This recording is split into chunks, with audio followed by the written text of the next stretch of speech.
Welcome to the 77th Montana East-West Shrine Game from MTN Sports.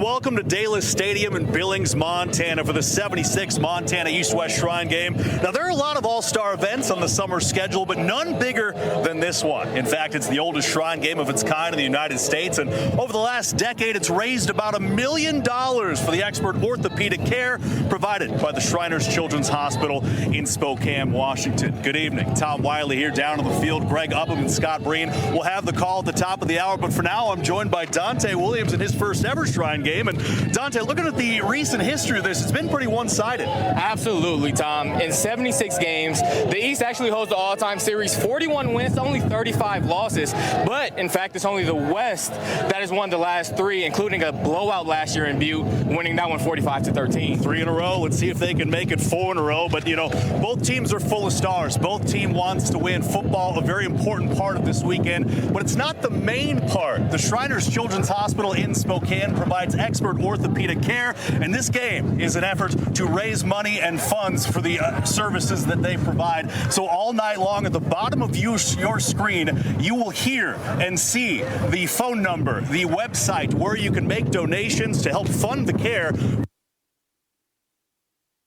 And that is what you can do to help out in their mission, and your donations will help improve the lives of Montana children. Yeah, Tom, actually this year, the Shriners Children's Hospital in Spokane is celebrating 100 years. MTN Scott Breen has a story on how the mission of the Shriners has impacted 4 generations of lives in Montana. This is Maddox Roberts, a defensive end from Billings Central.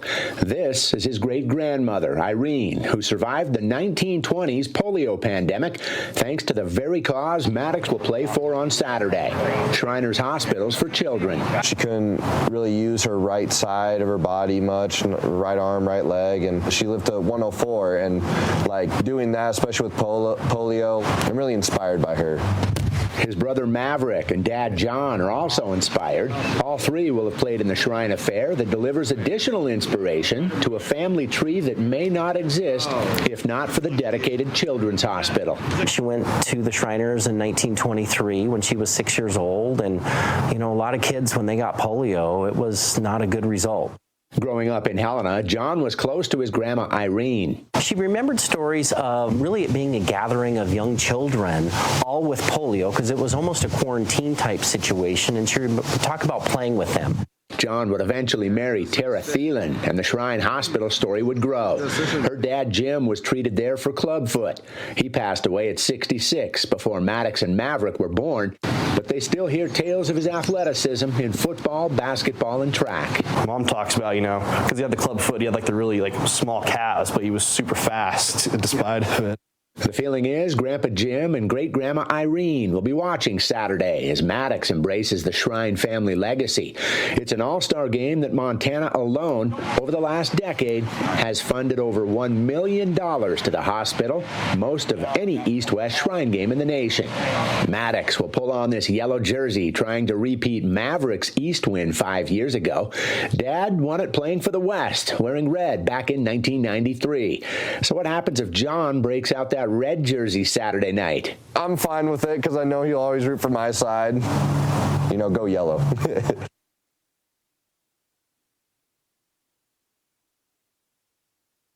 With the Shriners orthopedic surgeon, Dr. Tom Halverson. Being from Montana, can you explain to me what this weekend, what the Shrine game all means to you? This is an amazing experience. I first came to this game in about 1975 with my dad, got to enjoy it, then kind of moved away, and now I work at the Shriners Hospital, and I get to appreciate the true mission of what this is. So we got these kids who are here for the highlight of their life so far, probably, doing just a wonderful thing for the kids that we take care of. And can you tell us what the sports medicine specialties Shriners provide for the children in Spokane? Yeah, it's relatively new. We've just started in the last couple of years, and we've got a couple of orthopedic sports medicine surgeons. We've got orthopedic physical therapy. We're covering teams and high schools. We're trying to get more involved in the community with the sports medicine side of it to take care of those kind of kids. Now, are athletes all in your region able to access your care? Yes, they are. Anybody can come to our facility. We see kids from basically the whole state of Montana, Idaho, and Washington, and we have outreach clinics that go other places. And then can you just tell me exactly what is your role here tonight at the 77th Shrine Game?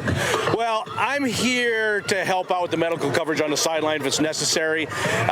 Most likely I'm just here to enjoy the game, represent the Shriners Hospital, and have a good time and support the kids.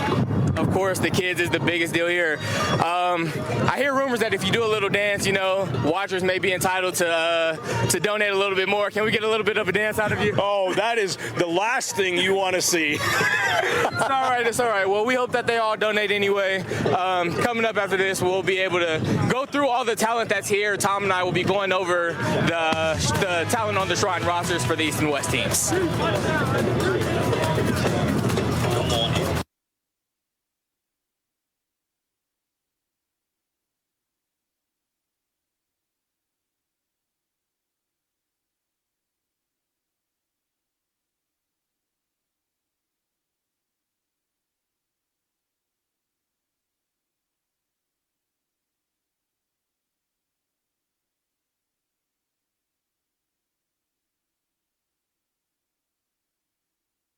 Watch me.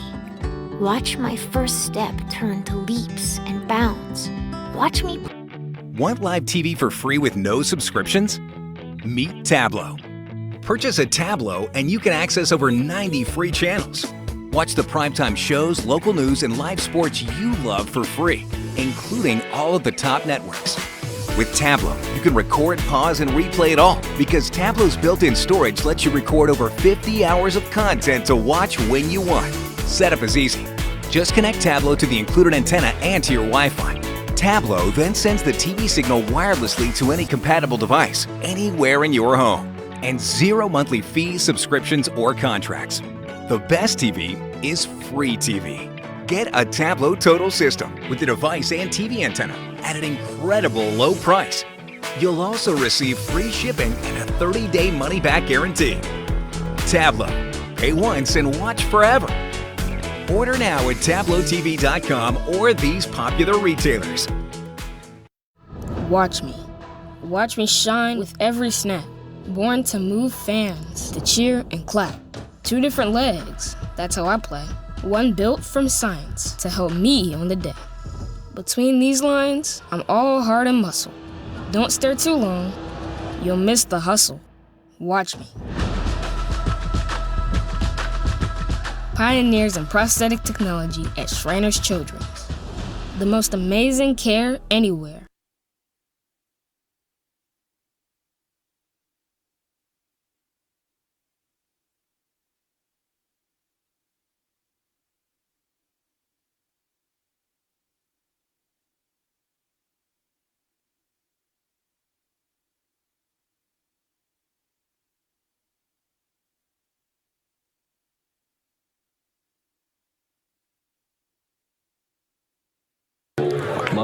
Montana's top gridiron stars, all under the lights here at Daly Stadium.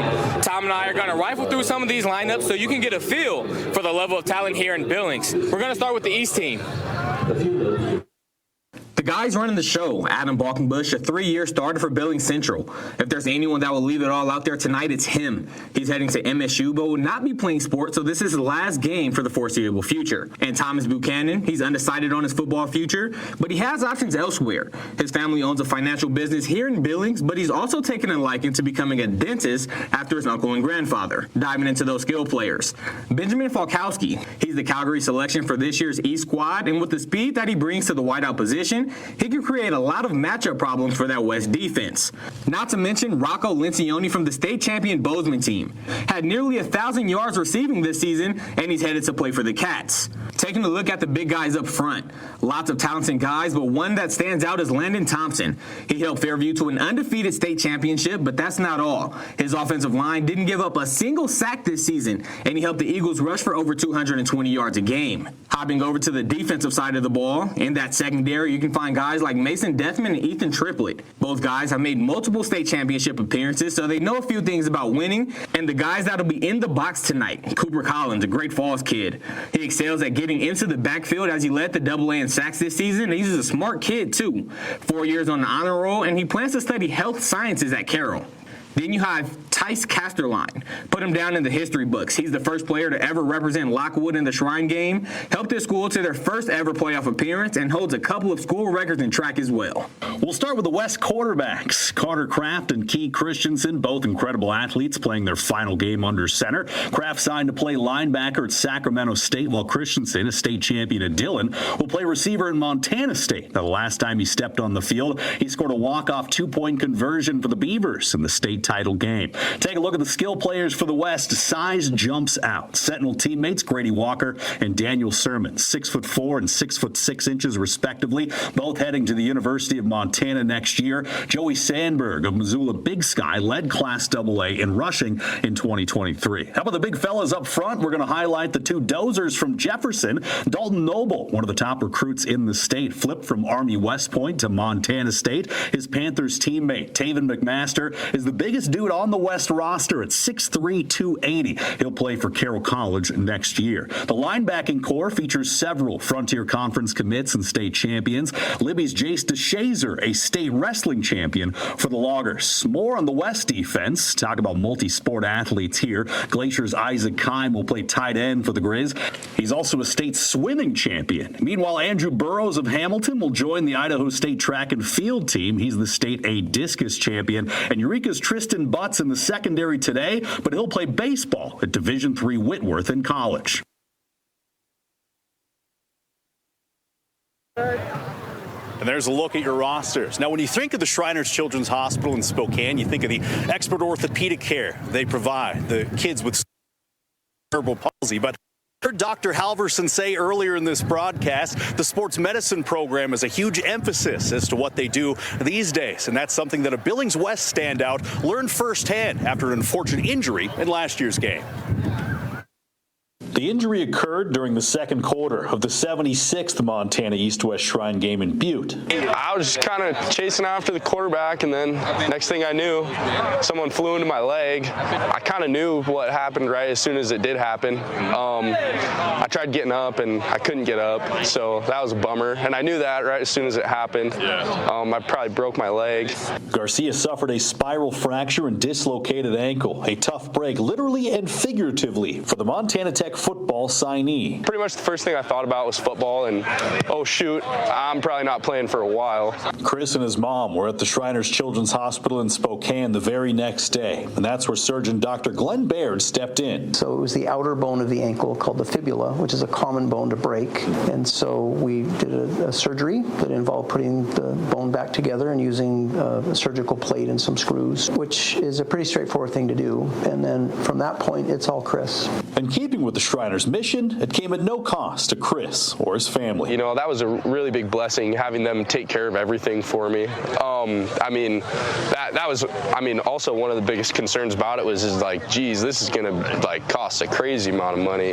And after months of rehab, Garcia was cleared to return to the field just in time for spring drills in Butte. I can't wait to be playing football again. That's honestly just the thing that I've been waiting for. I really, where I was at in my life before it all happened, I had no idea. I thought I was gonna be playing football until I died, you know. And then having this happen, it really slowed me down a lot. Showed me, you know, what's important. I don't think I've ever had a more motivated patient than Chris. I don't think I've ever had to slow anybody down as much as we tried to slow Chris, because he's the hardest working guy you're ever gonna meet. So when you see what he's doing, it's at least 95% Chris and maybe 5% what we did. Coming up, we'll speak with this year's Shrine Patient Ambassadors, Adeline and Dallas. They are truly the reason for this game. Stay with us. And his parents, Jennifer and Dan Goodman.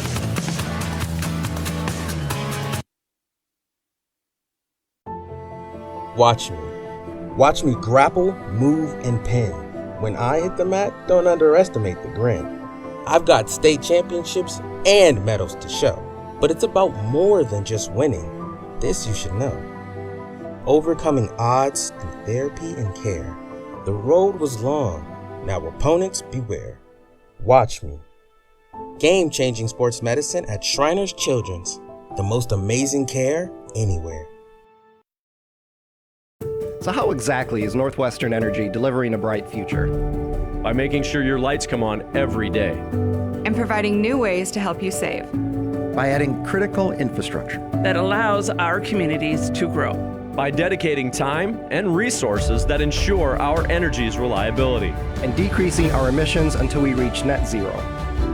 It's your future and all of ours. So we won't stop working until it's as bright as it can be. Watch me. Here I stand on my own 2 feet. Jump shot intact, here to compete. Skilled hands were there to mend the bone. From loving halls that brought me home. My world stopped with a drive through the lane. Now give me the ball. You'll remember my name. Watch me. Orthopedic excellence at Shriners Children's. The most amazing care anywhere. Hey, Montana, this is where we live, and we are here to play. A big catch right there. Here to laugh. How you doing? Here to chat. Welcome to the show. Boy, is it a big one. Here to get inspired. Here to stay current from around the country. For stories of survival. To right down the street. I'm out here live in Billings. And here to cheer on our favorite team. Yes, touchdown. Together, all season long. This is MTN.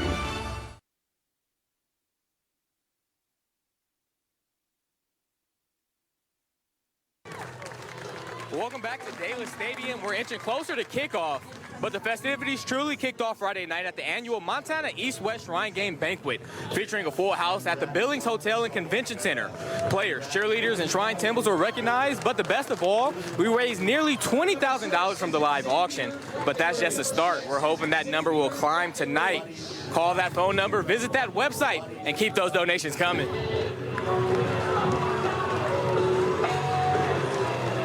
Yeah, now the moment you've all been waiting for, folks. We're talking with the Shrine Patient Ambassadors here for the 2024 77th Annual Montana East-West Shrine Game. We have Adeline Cole. We have Dallas Goodman. They've been busy all week. Dallas, can you tell me about what the week's been like for you? It's been here and there, like, kind of thing. And barely got any full time, but it's so fun. Yeah, you're looking forward to pool time, I imagine. So awesome, man. Now, I know you guys have both been going to the Shriners Children's Hospital for most of your lives. Adeline, can you tell me about what they've done for you and what the experience has been like in Spokane? Yeah, so what they've done for me is, like, they've helped with everything, and they're really nice, and they and give you, like, full answers that you need to know, and they'll tell us kids so that we're aware of what we're doing.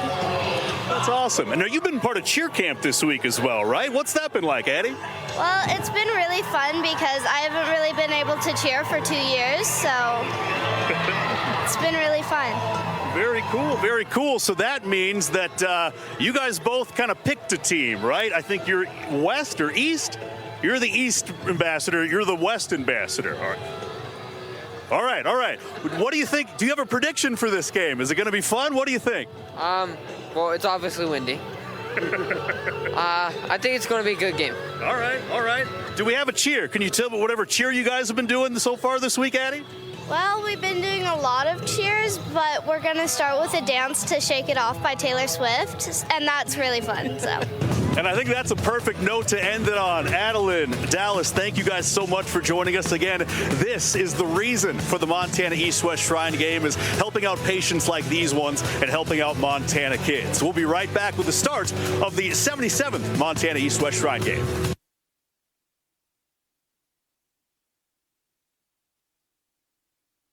The folks at the Shriners have just been wonderful for wanting to step in and help my daughter and my family, and they're nothing but just a blessing. Donate now. Please call the number on your screen or go to mtshrinegame.org. What is happening? Just like my Nana's house, her couch was immaculate. See, kids? It's all about protection. Floods, termites, wild animals. But Chester's not wild. I like to play tennis. I like to go bike riding, swimming, walking my dogs, badminton, and that would probably not be possible without Shriners. Donate now. Please call the number on your screen or go to mtshrinegame.org.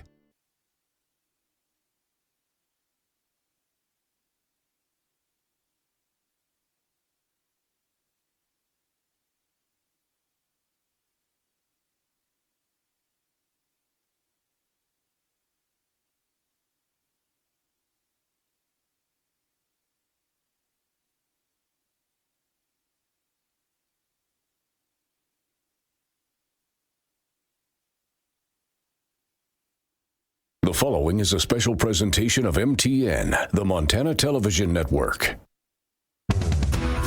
Welcome to the 77th Montana East-West Shrine Game from MTN Sports.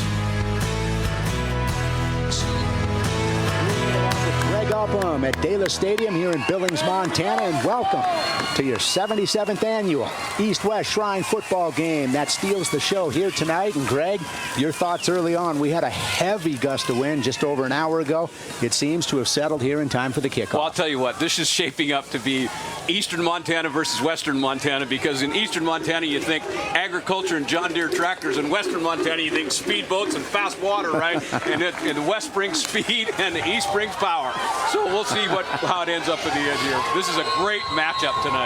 Well, East won the kickoff and deferred, so here comes Mackie Berkeley with his big leg trying to boot it out of the end zone, and well done. In fact, off the uprights and through, much to the delight of this fan crowd. A guy by the name of Cash Gokachia is back there, and they do not want him to touch the ball. I mean, apparently the first day of practice in Butte, they ran a running play the first time, and the quarterback turned around to hand off the ball to Gokachia, and Gokachia was already in Idaho Falls by the time the quarterback got turned around and actually missed him. And so Coach Duchesne said, we might want to hand the ball off just a little bit quicker if Gokachia's in the backfield. Well, we'll see if they run it or throw it early on. It's Carter Kraft in at quarterback to start this game from Helena High. He's off to Sacramento State, where he'll play linebacker. First play of the game, 15-minute quarters in this one. They do hand it off. No trouble. Up the middle with that handoff. Although a very short game, maybe a yard. That'll set up second and long. I think, as the game unfolds, really, West has fighter jets on the outside. The wide receivers are legit. The question is, can the quarterbacks get the ball to them before they outrun their arm? And I mean, that's a great question. And then on the East, Coach Stanton wants to run the ball. They want to run it violently, and they've got the machine to do it. And so it'll be a great matchup to see if West defensive front can handle East offensive front. Well, yes, and if you're trying to run the football and pound it and you get behind by 2 or 3 scores early on, then it's tough sledding to get back at it. So on the keeper, it's Kraft. Now near a first down. We'll see what they signal. Kraft is really high. He's a well-coached quarterback, and he's smart. He sees what's there. He doesn't try to overdo himself. And West has a great offensive line, too. I went to the banquet last night, Scott, and they're just simply big people. I mean, they really are. I was thinking back in high school, our center, Darby Miller, I was going to give him a little bit of love tonight. He was listed at, I think, 5'10", 180 pounds, right? He was probably 5'9", $145. I mean, the times have changed. These people are big on the field. All right, well, it is 3rd and 1. They hold them up short of the first down, so Kraft still in the backfield at quarterback with one man behind him. We'll see if they just try to pound it. No, they toss it to the outside quickly. Well done there as it's Cash Gokachia, one of the speedsters that you talked about just a moment ago for the first down. And he's got legit speed, right? The modern day offenses are so great. They know how to feature people. They know how to create matchup problems, and they're going to get Gokachia in space. There's no doubt about it. Coach Duchesne coming out of Florence, 3 state championships in a row. Going to do it. Well, he broke a tackle there and then picked up the first down after earning every bit of it. So that'll set up a 1st and 10 from just across the 30-yard line. West, All-Stars in red, and it's Kraft back to pass. He's under heavy pressure, nowhere to go. Simply throws it away, and that's a heads-up play by Kraft. Under pressure, ball goes out of bounds. So your East defense doing a good job there. There is no foul for intentional grounding. Yeah. Quarterback was out of the pocket. And I think you're going to see that tonight. You have 1 week to prepare, right? It was 92 degrees coming in. they've been going three practices a day, and hydration is going to be an issue. I saw the trainers tonight; they were loading the water buckets up with Gatorade, and they really don't like to do that, but they just said it's just too hot. It's too hot tonight, so hydration and fatigue is going to be an issue tonight. Need the electrolytes. All right, here we go with 2nd and 10 after the incompletion on first down. Kraft handles the snap, and they'll throw it on a second consecutive play. Has a man over the middle. Nearly breaks a tackle. Great catch and run by Colter Ramos out of Missoula Big Sky. Yeah, and he's legit, too. All these receivers you're talking about, Kastelitz, Mudry, Ramos, Walker, and Deacon out of Calgary, really, they were talking about him in camp this week and said, listen, you got to watch this kid. He's for real. Another first down for the West as they continue to eat clock. And as we mentioned a moment ago, these are 15-minute quarters as opposed to 12-minute quarters in high school football's regular season and postseason here across Montana.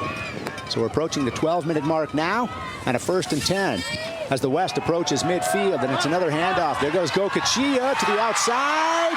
Look at the speed you talked about a moment ago, Greg. Nobody will catch him.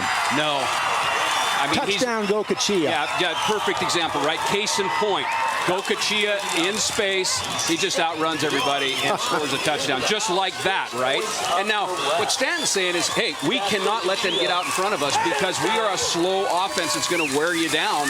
And if they get down by 2 or 3, then that run game turns into a problem for them. And so, interestingly enough, and Duchesne knew how to get him in space, and why not use him that way? Yeah, and the East looked like they had 3 guys staying at home. And he just got to the outside and ran right past him. Speed kills. Speed kills. So here comes the PAT attempt. As the West tries to make it an even 7-0 game.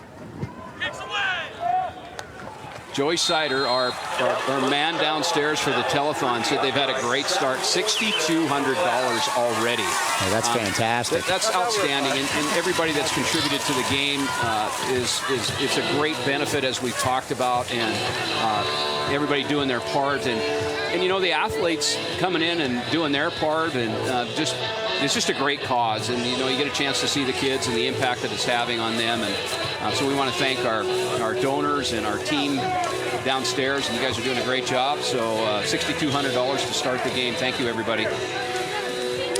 It is, and again, a terrific night. We started, it looked, I mean, I remember last year, it was nearly a squall. This game played up at Naranchi Stadium in Butte, and looked like there might be some cloud cover rolling in tonight, but proved to be just wind early on, and everything settled down now. I feel bad for those West fans because they're staring right into the sun as it sets in the West. And not many Montanans have had a chance to acclimate to 90-degree weather, right? No, I mean, it's not yet. Still June. And possible snow projected for next week. Yeah, winter storm warnings on Tuesday. I mean, why not? I'll tell you one thing, though. I watched in that last play, Triplet almost ran Gokachia down, so there's legit speed out of Triplet, and he tore up the Class B All-Star. I mean, he's in the house tonight. Well, the West strikes first just over the 12-minute mark. 12:02 left here in the opening quarter. As they are set to kick it off here, East will take its first possession of the night. That ball is up and away. Grady Walker with the leg. Possible trickery there, but no, he holds on to it. There goes Kyle Mounts with a nice return for the East All-Stars in yellow. Yeah, and they're double timing Kraft. Kraft's the quarterback, and I mean, he makes the tackle for him, so this is an all-star game. All right, let's take one more look at the touchdown, and here's the speed. And again, 3 players look like staying at home for the West. They just couldn't catch him. Watch Triplet, though. Come on. Look at this. That's Gokachia's fast. Yeah. He catches him. 5 yards short of the end zone there, and he's not quite in, but terrific mano-a-mano there. So we'll set it up now in our first look at the East Football All-Stars.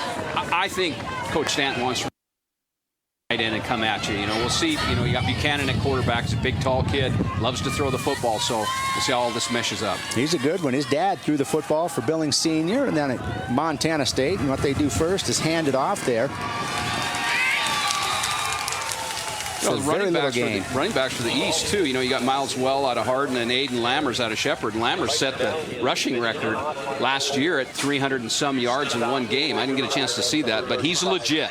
And they've got an offensive line in front of them that can move them. So we'll see if Coach Stanton can do what he wants to do, and that is run violently. Yeah, Lammers is a beast out of Shepherd High School. That was Isaiah Brown out of Great Falls with the first carry of the game, and a quick throw and catch out towards the sideline and close to a first down. In fact, they'll mark it good.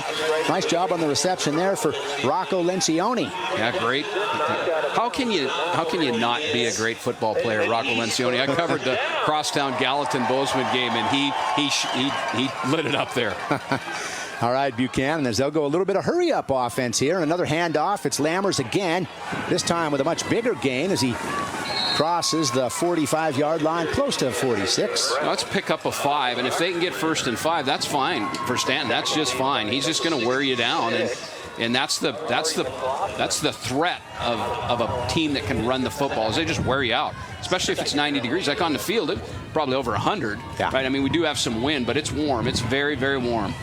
Not much. That's settled to a breeze, if anything. That flag in the north end zone is absolutely still right now. So man in motion. They fake it to him and give to Lammers again. As he continues to power forward, he'll be a couple yards short of the first down. So that'll set up 3rd and short for the East. I was talking to the defensive coordinator for West last night, and they really, what they want to play is they want to play a 30 front. And they're loaded with defensive linemen. They've got 8. They'll bring in like a line change, 4 and 4. So it'll be interesting to see, if they can stop the run in a 3-man front. They're ready for a 4-man front. I just think we're going to see the West jump in and out of a 3- and 4-man front. All right, so it is 3rd and 2 as we are now officially under the 10-minute mark. Isaiah Brown in the backfield. They'll give it to Brown. Ahead he goes, and it'll be close. I'm not sure he got there. I think he's about half a yard. About a half a yard short. So midfield, hey, it's an all-star game. What do you do on a Saturday night, Greg Upham? Exactly. I think you go for. Oh, they're going to go hurry up. They're going to go Senior High's Rambo offense here, or at least attempt it. And a quick timeout maybe by Pat Duchesne in the West. I don't see a flag. Timeout. Yep, timeout West. Yeah, well, burn one timeout. How about that chess match early on? Timeout West. All right, we'll take you to a quick break and come back after this with 9:32 left in the opening quarter. There's so much to love about living in Montana, which is why there's a lender dedicated to helping you find a home here. For over 30 years, Man Mortgage has helped make home ownership a reality for countless Montana families with affordable, local home loan solutions. Dedicated to this great place where they first started, because Montana is your home, and Man Mortgage is your lender, as Montana's force in mortgage banking since 1989.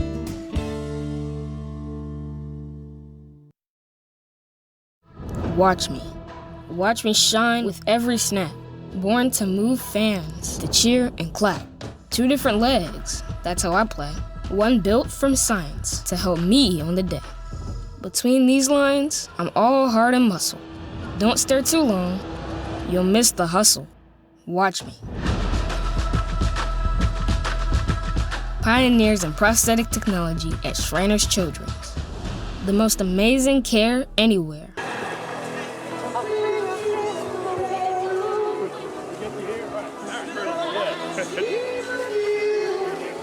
Welcome back to Dalis Stadium. Saturday night football, all-star style, in your 77th annual Montana East-West Shrine football game. East All-Stars in the yellow jerseys, trailing 7-0 early as Gokachia busted loose for a long run near midfield to put the West on the board just 3 minutes into this football game. East, Greg, is facing a 4th and very short, a little bit less than a yard maybe. They attempted to run it there before Pat Duchesne and the West took a quick timeout just in time. So Rob Stanton is going to go for it, or at least try to maybe force a jump from the defense. You got a 6'5" quarterback, so. And there he went, and it was read to perfection. Well, I'll tell you what, Isaac Keim out of Glacier, who's going to the Grizz as a tight end. He came, and I was talking to the coaches last night, and they really like him. They said he's got come clean there and tackle for a loss. So big stop at midfield. Now here, this can really hurt you, right? Because what West can do to East is they can stretch the field, and they showed that already, so I assume we're going to see a deep ball right now. The question is can the quarterback get the ball to this speed, because this speed is legit Big Sky speed. All right, so here comes the West. And it looks like in there, at quarterback now is Key Christensen out of Beaverhead. Dillon, Montana. Christensen drops back, hands it off, and there he goes. Grady Walker for a big gain and a first down. West gets some success on the outside, right? And Grady Walker, I mean, he's legit too. I mean, he's fast and he's long, and nice play. But looks to me like Duchesne's found some room to run off the way outside on their right side. Talk about what the coaches are doing here, and they've so far alternated quarterbacks early on, and they want to work everybody into this game. Yeah, absolutely. You got great players everywhere, right? So everybody needs to play. They won't have a lot of plays. That's one thing as a defensive coordinator. You know, you should chart your first 5 plays, and they're the ones that they practiced all week. All right, Christensen drops back. Pretty pass down the sideline, caught for a first down. Cohen Costelletz out of Glacier. And let's go down to our Tom Wiley on the sideline. The action's right on top of us. I'm here with Rocky Mountain College football head coach Chris Stutzriem. He's got 9 players in this ball game. How do you watch this one? Do you root for anybody? Or you just kind of evaluate? We root right on the numbers by Key Christensen.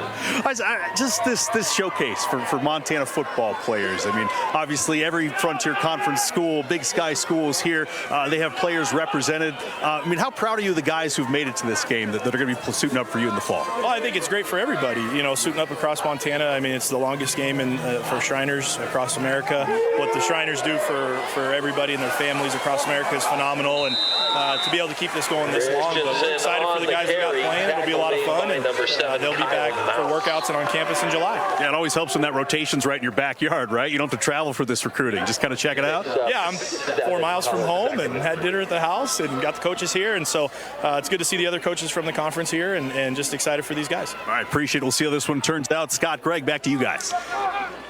Yeah, thank you, Tom. Coach Stutzriem not in his backyard. We're right here in his front yard. He probably could have sat on his porch and watched this one tonight.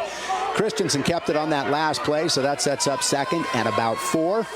Key Christensen in at quarterback from Beaverhead County. Led Dillon to a football title and a basketball title as well. That one's just off the fingertips outside of Colter Ramos. Yeah, they're not afraid to put the ball in the air, right? How about this? So Dillon, Beaverhead County, a little trivia question for Montana. Why is it called Beaverhead County High School, not Dillon, right? Right. So, yeah, that's for you guys to figure out. And you've got Fergus County High School, Custer County, Carter County, Jefferson. I mean, you go down the line. Northwest Energies is one of our. All right, so that sets up third down and about 4 for the West. Already on top as we are already just past the midway point of this opening quarter. 7-0 Red. Christensen in the shotgun. One man to his left, quickly under pressure. Throws it. I couldn't tell whether that was complete or not. They say no. Incomplete over the middle. Nice pressure there from the east. Yeah, Cooper Collins, the defensive end out of Great Falls High, who's going to Carroll, actually comes free and creates a problem for Christensen. How about this, too? So, Beaverhead County High School win a state championship about every 3 years. No, seriously, football or basketball or both. Yeah. I mean, talk about the well. No question about it. Those guys know how to bring it. Okay, 4th down. What are you going to do? Well, Coach Duchesne says, let's go for it, just like Rob Stanton did for the West, or the East, rather. Here comes the West on 4th and 4. Looks like the East is going to bring a lot of pressure. Christensen back. Quick pass. Complete. Out near the first down. Costelletz on the reception, and let's see if they've stopped him or if he got there. What a great timing throw. Christensen, nice ball. Costelletz, nice catch. I mean, tough to defend, but it's 4th down, right? I mean, it's 4th down. You got to step in there and not give that up. And that's all-star to all-star, and it was complete for a first down. So it'll now be 1st and goal from the 7-yard line for your West All-Stars, already up by a touchdown. East a little bit off balance defensively, right? I mean, nice job with West and what they're doing. They're mixing it up. They've ran the ball. They've thrown the ball. Both quarterbacks have been effective. 14-0 in the first quarter. So here comes Christensen in the shotgun. Sets a play in motion. Fakes the handoff.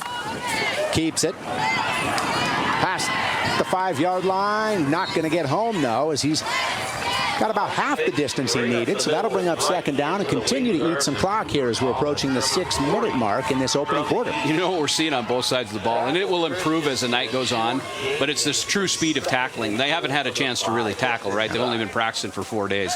The tackling is really off. Their timing's off. And in their minds, they're thinking, okay, I'm going to tackle this guy right now, and then it doesn't happen. But they'll get better through the night. So both sides of the ball are having trouble tackling. Well, and it's hard to be in football shape in June. You're 7 months removed from the season, and that's if you made it to the championship game or at least into the playoffs. Right. So here we go on second down. Christensen. One-man flank behind him. Toss outside. Pretty run. He's got room into the end zone. Looks like a touchdown for Joey Sandberg out of Missoula Big Sky.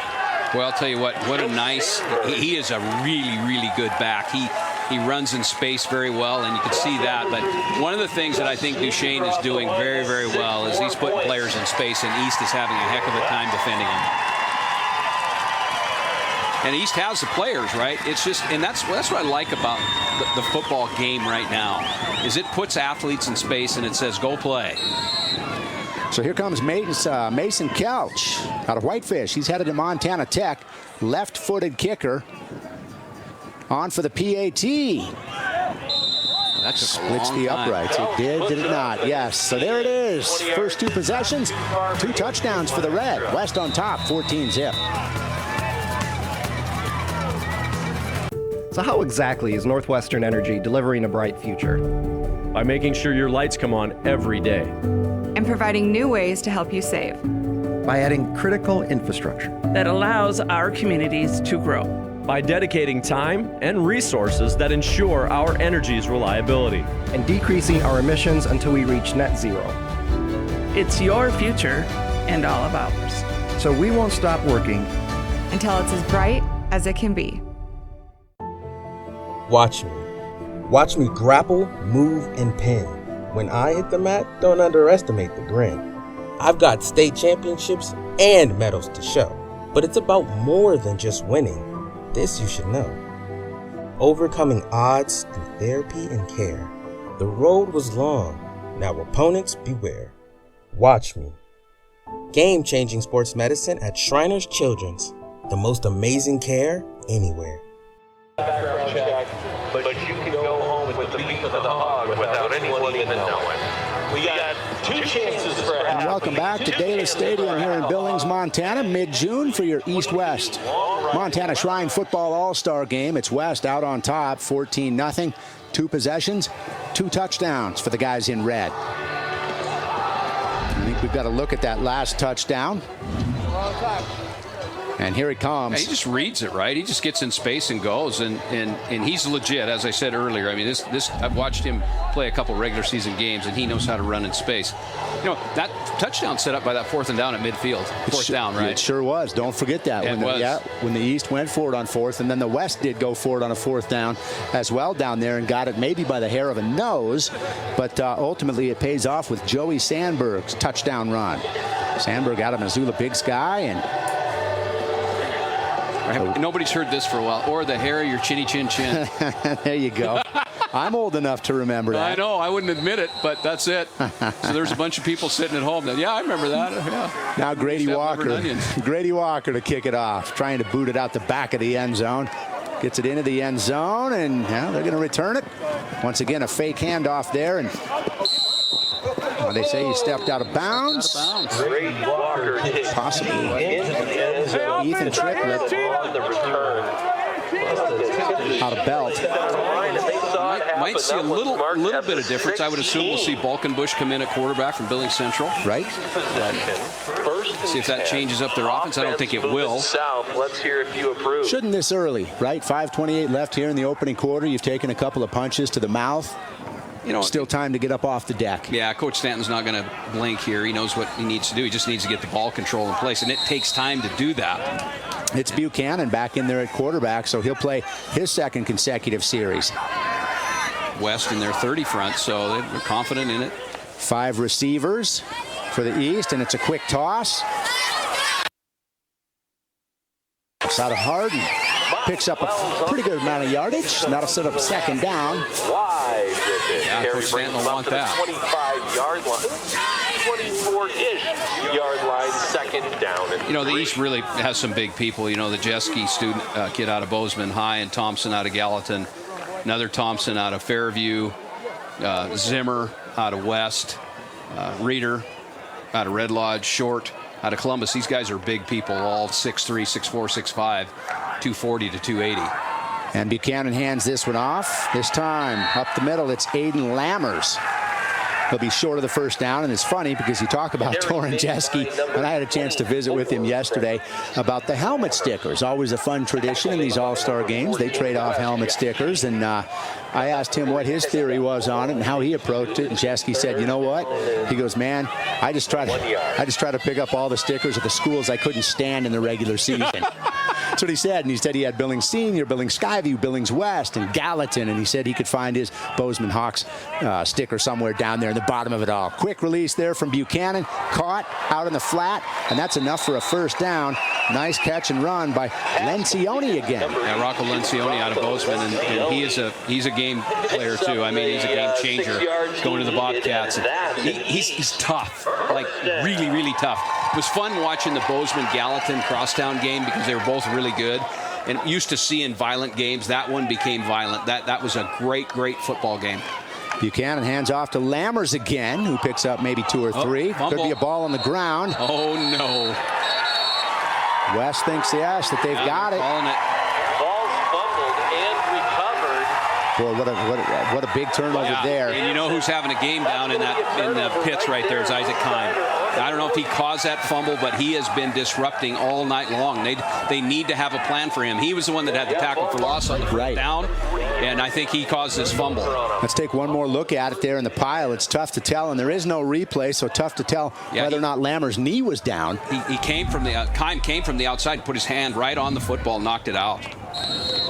So that sets up the West in brilliant field position again, right at the 40-yard line. 3:41 left here in the opening quarter at Daylis Stadium on a Saturday night, and a great one for All-Star football.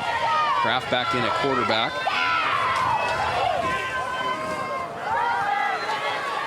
He's got some time, and now it's gone. Into the backfield for a solid sack is Jordan Jensen out of Fergus. Headed to Dickinson State, and Jensen got back there with a little bit of help, and boy. Big play for East, right? But how about this? Kraft doesn't see it coming, so what's he looking at? He's looking downfield. I mean, that's what you teach him to do, right? It is. It is. It really is. I mean, maybe, Kraft, maybe. Just check once to see if there's a big ugly coming at you. Well, he had 2 of them, and it just so happened that Jensen was the first to get to him and wrap him up out of Lewistown. Boy, that's a big sack. Well, 11 yards. 11 yards on the loss there, so now in across midfield. So that brings up 2nd and 21 now as we're under 3 minutes here in the opening quarter. Scott Breen along with Greg Upham from Daylis Stadium. Kraft rolling outside. Great completion there to the opposite side of the field. And that one's hauled in by Kostelets. Cohen Kostelets again, one of 4 Glacier players on this West squad tonight. Yeah, Glacier had a great season last year, right? And they have a big quarterback. This is a nice throw. I mean, it's a hard throw. It's a comeback throw. But that was the fumble again. But he did. He made a hard throw. That traveled probably 18 yards in the air. He was caught and wrapped up right away. Now you got 3rd and 10 at your 40. If I would assume if the West gets any more than 5 yards on this play, they're going to go for it. Why wouldn't you? You're on the 35. It's not going to hurt you. So I would assume if I was a defensive coordinator for East, I'd play a mid-range play right here. They're probably just playing for 4 downs. So see what they do. Yeah, and I said that was about 18 yards on the throw. They picked up 11, but he took the shotgun and was deep into the backfield when he let go of that. So they get back to the line of scrimmage for a 3rd and 10. You know, and that's the thing, too, that as a defensive coordinator that you have to be thinking is, you know, when that ball crosses midfield, it's no longer 3 downs. You're not trying to hold them 3 because they'll go 4, right? Yeah.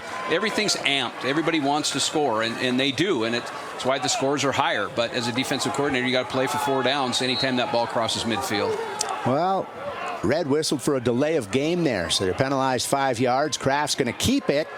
Runs into traffic, does a nice job of powering through. well short of the first down, so we'll see what happens now on 4th and long. But again, you cross midfield. Duchesne is an offensive-minded guy. He's a quarterback. Quarterbacks hate punting the ball. Yes. If you're a defensive coordinator, then you punt it all the time. So I would be willing to bet my Saturday brownie that we're going for it here. Well, it looks that way, and Yep. I'll give you another. I'll compliment your example with that. I talked to Taylor Housewright at Montana State, the offensive coordinator, last season several times. He was the same thing. Quarterback in high school, hated to punt the ball, and he also hated to run the ball. Hated to hand it off, I should say. So here we go, under pressure. Kraft releases, has a man, and yeah, it's Kostelec again. Cohen Kostelec for the West All-Stars, enough for a first down. How about that change of events? Yeah, how about this? How comfortable did Kraft get with Kostelec in Butte? Really, because he's thrown the ball to him 4 times now. Now, Kostelec is coming open, obviously, but when you're a quarterback and you got brand new receivers out there, you kind of settle in on like, hey, where's my guy? Where's my guy? And he's going to have to spread the ball out because he's got fighter jets everywhere. First down. Second, 4th down conversion, and they're up 14-zip. Second one for the West, yes. And you talk about getting comfortable in Butte. That's where the West All-Stars practice this week. East All-Stars were right here in Billings, practicing down here at Dalis Stadium. So the handoff there could very well take us to the end of this opening quarter, Greg. Yep, and that was Gokachia, too, trying to get to the outside. Cash Gokachia, one of 4 Glacier players. And again, those 4 players, I'm told, have grown up together playing football since kindergarten. So it's not like there's a transfer that's come in or shifted out of there. These 4 on the All-Star team from Glacier have all played football together since. You know what's interesting is, I'll come to it when we come back. Look at you, the cult consummate professional. We're going to hold off because that takes us to the break. When we come back, Greg will continue his thoughts after 1. West, 14-zip over the East. Level sponsors tonight are the Bitterroot Shine Club, Century Gaming, City Motor Company, Pioneer. This is serving the people of Montana. We are Montana's brand of banking. We are Stockman Bank.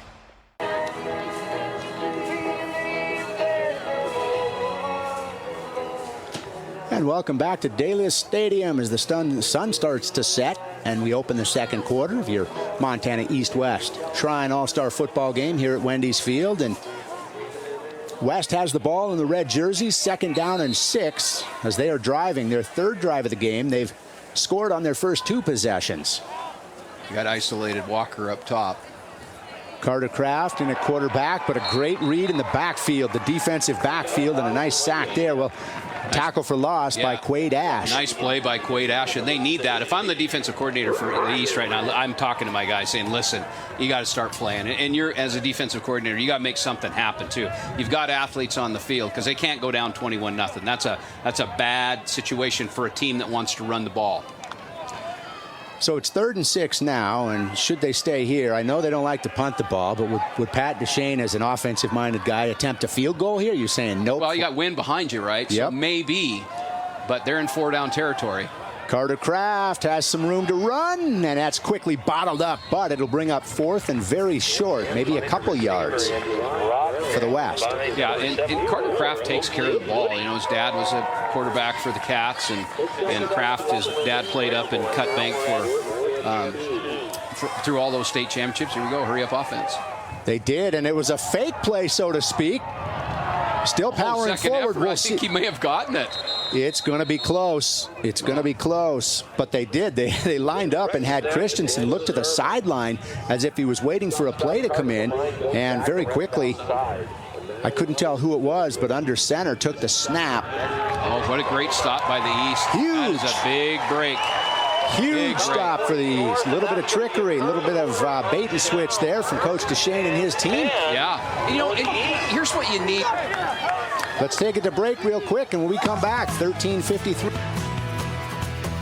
It's your future and all of ours. So we won't stop working until it's as bright as it can be.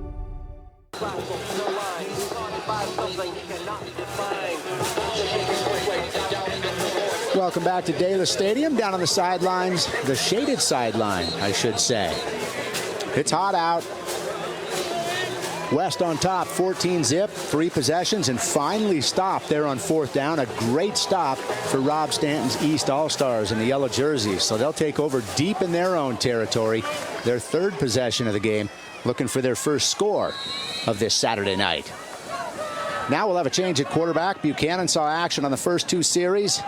This is Adam Balkenbush from Billings Central handing off. Yeah, I think the East has to get something done going right here, right? They got to get on a drive and go down. And so now you're looking for some type of spark plug, maybe a quarterback gets you moving, but something. So the offensive coordinator for the East has got to get something going here. How about a big shout out to the telethon crew, Joey Sider. They're up to just 9,200. Shelly Taylor from Kalispell, Ruby Pick from Missoula, Ayla Taves from Bozeman, Pat Hillen from Calgary, Mark and Deanne Zora from Butte, and Terry Volkman from Belgrade. Thanks for helping us out, but they're already up to 9,200. Wow, well, that's the reason for this game, obviously, the Shriners Children's Hospital over in Spokane. As Balkenbush keeps it, and that's what he can do. He can run the football. Did it well for Billings Central this season. And Balkenbush, a good story, because he played for Rob Stanton's brother Jim over at Billings Central. It's one Stanton to another as we take a look at the replay here. Just a great cutback lane, and something opened up, and good job by the coaches seeing that. Yeah, Balkenbush headed to Montana State. He'll be done with football. This is his last game. He says he's had enough. He's just going to go to school over there in Bozeman. So he'll take the snap, deliver the handoff, spinning inside. Looks like Wells doing a nice job before he's stacked up. Mixing it up there a little bit. Miles Wells could have been sacked 3 years ago when the COVID was on, and the last time the game was here, and I called the game, they got little Donnybrook on the sidelines of West and the East did. They forgot that they were in an all-star game. So that's one thing about Montana. We know how to play football, right? And we don't care if it's a all-star game or the state championship. You're going to get what we do. It's never been argued. It's never been argued. We hunt well, we fish well, we hike well, we float well, and we play football very well. Well, on this Saturday night, it's all-star football here at Daylis Stadium. East on the move after picking up a first down, maybe some offensive motion there. We'll see. Yes, they say false start. So they'll push back the yellow jerseys 5 yards, and we'll replay second down. Offense, number 58, 5-yard penalty, still second down. I think that's the first penalty of the game. That's pretty. No, there was one on the west. We had 2 on the west, actually. Okay. Off the top of my head. How about going into the end or beginning of the first quarter? Total offense, total yardage for the West, 143. Total yards for the East, 34. That's changing a little bit now, but 143 to 34 and 14 points scored. And the East really wanted to dominate time of possession, or at least control it as well as they could tonight with all the speed that the West brings to the table. And Isaac Kimes said no. Right. Under 12 minutes here, just before halftime.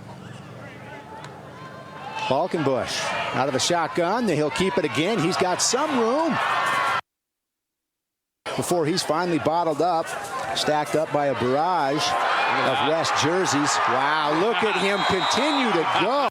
It looked like Tough Adams from Helena Capital had some damage done, and Balkenbush just keeps churning. That was a nice scrum. It was. Right? It's all legal these days. Yeah, it is. It's kind of fun, too. That's not stopping until the whistle is blown, right? They'll give Balkenbush a quick breather as he walks to the sideline to take the play and says, Coach, can we burn every second of this play clock before I have to snap it again? Yeah, he's been the spark plug for him. So Balkenbush with Miles Wells in the backfield. Two wide receivers, low snap. Balkenbush, a nice job to control it, and he'll gain a couple of yards. You know, I think one of the things we'll see as the game goes on, like I said early in the broadcast, it's hot. There's no doubt about it. And 1 week of practices is not enough to get you in shape. So we'll see how they hold up. But you can see they're a little bit leg weary right now. Yeah, and it's very calm down there on the field now. No wind as we look at the flag to the north. Yeah, so the furnace just got turned up, right? It did. It did. So the East will again take its time. In no hurry here.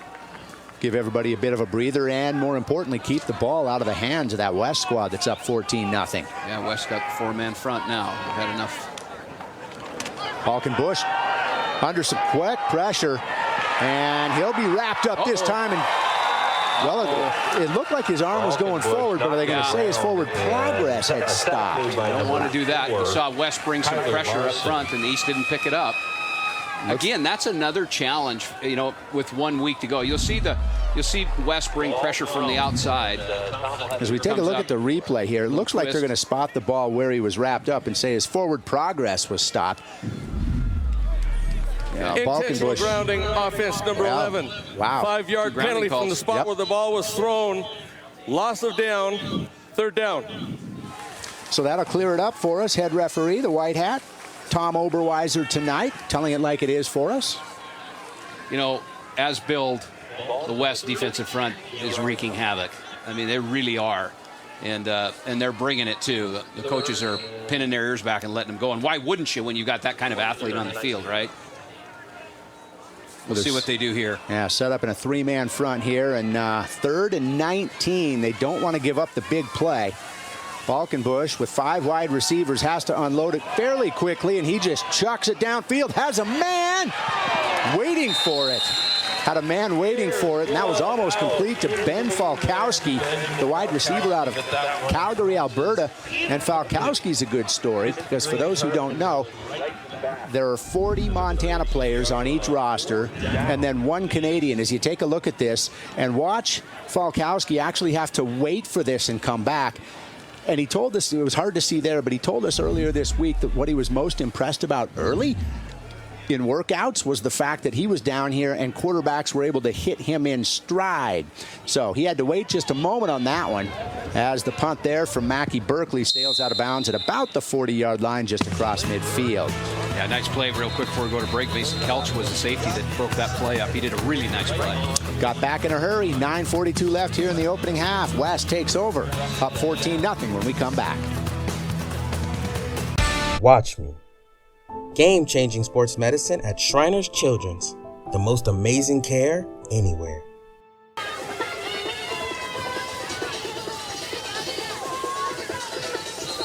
And welcome back to Daylis Stadium. Scott Breen along with Greg Upham on a Saturday night.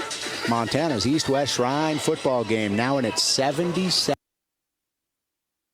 To be a Great Falls Memorial Stadium, what seemed like forever. Then they started to rotate it around. It was been played in Butte and Laurel and here in Billings. Different stadiums at Montana Tech and their Anchi Stadium last year. I think it's helped the game. I think by moving it to different cities, it's really helped the game. So here comes the West offense. Christensen in there at quarterback. He's under some pressure. That's a forward pass. A nifty little play. Yeah, he tried to make chicken soup. It's a triple threat.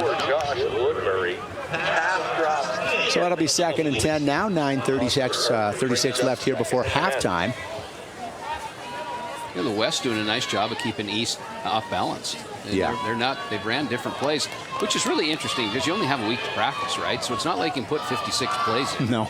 You could put a few in and just get really good at them, but West is keeping the East off balance. We had a chance to visit with both teams yesterday, media day out here at Daylis Stadium, and then you were at the banquet last night. And these guys were having fun on both sides out here at the stadium yesterday, just coming in as confident as ever, like they were getting ready and geared up for a Super Bowl and confident to win it. Well, it's interesting when you coach this game. I mean, these are the best players in Montana, so it's not like you have to teach them. Timeout West. Their second timeout. You hope they come together in that week, and then you hope you get your scheme in to where they can play confidently and let their speed play for them. All right, we'll take a quick break and come right back with 9:36 left here in the opening half. Timeout on the field. Orthopedic excellence at Shriners Children's. The most amazing care anywhere. Northwest Energy's contributions have made athletics possible for Montana high school students. And welcome back to Daylis Stadium, everybody. Scott Breen, along with Greg Upham, for your 77th East-West Shrine football game here in Montana. West in the red jerseys on top. East won the coin toss early on and deferred to the second half, so East will receive that second half kickoff. But right now, the immediate order of business is to stop this red offense. Christensen, a quarterback, fakes the handoff, has a man over the middle, and off his fingertips. That was Daniel Simon, 6 feet 6 inches, out of Missoula Sentinel, headed to the University of Montana. Have you ever stood on the field next to him? I went to the state track meet, state AAC track meet, and went on that Saturday, which is maybe the best day of watching a state track. I think there were 7 state records broken. The discus throwers, 190. The kid from Gallatin threw, I think, set the state record at 196, 198, and they just threw at 180. I mean, they're just huge. He's a big discus thrower. So the point of the story is I shouldn't stand next to him at my 5'9". No, I wouldn't. All right. Christensen under pressure again. Lobs it downfield. He had time and found a man. Terrific effort by Key Christensen. And pushed out of bounds is Zane Moudry from Butte Central. Right. Here it's coming to fruition. So Glacier's defensive front wreaking havoc. Glacier's secondary, not Glacier, but West's receivers just going crazy, right? So, and Gallatin and East has some great defensive backs, so just having trouble adjusting to them. Well, he had 3 men in his face, and now they'll go somewhat hurry up again. Christensen unloads at this time, caught over the middle. That's Grady Walker looking for more yardage. Pick up maybe 4, and that'll bring up 2nd down. I think, hats off to the offensive coordinator, which is Duchesne, with West. I mean, he's calling a great game. The ball is all over the field, everywhere. Yeah. And they're executing it. So, hats off. That's tough to defend that. I mean, it really is. Grady Walker headed to the University of Montana as well. He'll stay at home after playing his high school ball at Missoula Sentinel. As we have 2nd and 6 now. In shotgun. And was he able to draw that East squad off sides? He was. But you can kind of see maybe now how Florence wins 3 state championships in a row. Right? I mean, back to back to back. These Pat Duchesne and his players, and they bought in. Defense number 11, 5-yard penalty, 2nd down. Very, very hard to defend them now. Their ball is everywhere on the field, and it's starting to touch a lot of different hands. And so if I'm the defensive coordinator, I have to bring pressure. I've got to limit what they're doing. So that makes it 2nd and just 1 now for the Red offense. And they'll throw it. In and out of the hands of number 80, Tristan Butts. Eureka. The West has caught the ball, too. They don't seem very many drops, right? No. So the ball's where it needs to be. 3rd and short. We haven't seen Gokachia for a while. Yeah, if number 6 comes on the field, I want to know where he's at. That's for sure. Oh, absolutely. He'd be the first guy. So 8:11 left here in the opening half. 3rd down and 1 for the West Shrine All-Stars. Commanding a 14-0 lead. They scored on their opening 2 possessions, but haven't been able to put anything on the board since. Let's see what they do on 3rd and 1 here. Trying to drop East off sides. There goes Christensen. He's got some room and a first down as he's down inside the 25. That's just a little quarterback counter. Yeah. Where they pulled the guard over, and Christensen read that well. He just held in there, and you see he's a game manager, right? You see how he's a game manager. Watch in this replay how he just waits for this to set up. He just settles in there. Here comes the pull. Well, no, it didn't. Now you see it, now you don't. It was smoke and mirrors just like that, right. Greg. We'll trick you again. Well, we pick up first down here. 1st and 10. West on the move this time. They'll he'll keep it again. Christensen, they're just continuing to let him use his legs. Either to pick up running offense or to avoid a pass rush, in the backfield. Yeah, and what Duchesne's doing to the East defense is they're attacking the alleys, and they're attacking them hard at right and left side, whether it's with run or whether it's with pass. But the ball is in the alleys with East defense. So if I'm the defensive coordinator, I got to pull a safety down or widen a linebacker. Something's got to happen to stop the alley. I'm surprised we haven't seen more Gokachia. Hopefully not injured or dinged up over there. We saw him in that opening series. Here comes Christensen again now on 2nd and 4. Rolling to his right, has a little bit of running room. Instead, fires it over the middle, and it's tipped and nearly picked off there by the East squad. We got Dante Williams down on the sideline. Dante. Hey guys, yeah, caught up with the West team about their hot start getting out to this 14-0 lead. Talked to Cash Gokachia and Joey Sandberg after their big runs that kind of opened this game up. They said that they see everything out of the backfield. The run is wide open for them. And it kind of set the tone for the rest of this game as they're knocking on the door of scoring here again, hoping to open up a 21-0 lead. That run game is definitely setting up some big pass plays for them, they hope, but their confidence is definitely through the roof right now. So we'll see what else they're able to do. I mean, run game's clearly effective there. Scott, Greg. Well, how about the reverse handoff there? Yeah, how about Christensen? Gamer, you think so? You wonder how Dillon or Beaverhead County wins the state championships? Watch him. He has been very instrumental in getting the ball down the field. And he gets on the outside, runs the alley all the way until they can't run anymore, and then just gives the ball away. Let's look at it. Everybody bites on it, and there he goes. Hard to see him. Tosses it, and into the end zone. Daniel Sermon, the tight end. He's the big dude. He's the 6'6" guy from Missoula Sentinel. 180. Put him on the board with 6. Right, try and tackle him. 6'6". Well, they're going to say he stepped out of bounds, so we've got 1st and goal from the 3-yard line now. And now in at quarterback is Carter Kraft. Kraft will keep it this time, and he will get into the end zone, straight up the gut, and another touchdown for the West. Yeah, so great mix-up, but hats off to the offensive line for the West, right? I mean, they're just handling the defense. They're chewing them up, and again, boy, Christensen's legs just have to be burning right now. It's one thing to be in football shape, but then to lace up cleats in mid-June, 11 or 7 months after the season back in November, and he's been burning up his wheels tonight, so they give the ball to Kraft there and let him run it into the end zone. Who's kicking? I'm kicking. I'm left-footed, so we got to set it over there. The lefty's in, Mason Couch. This for a 21-point lead here in the second quarter.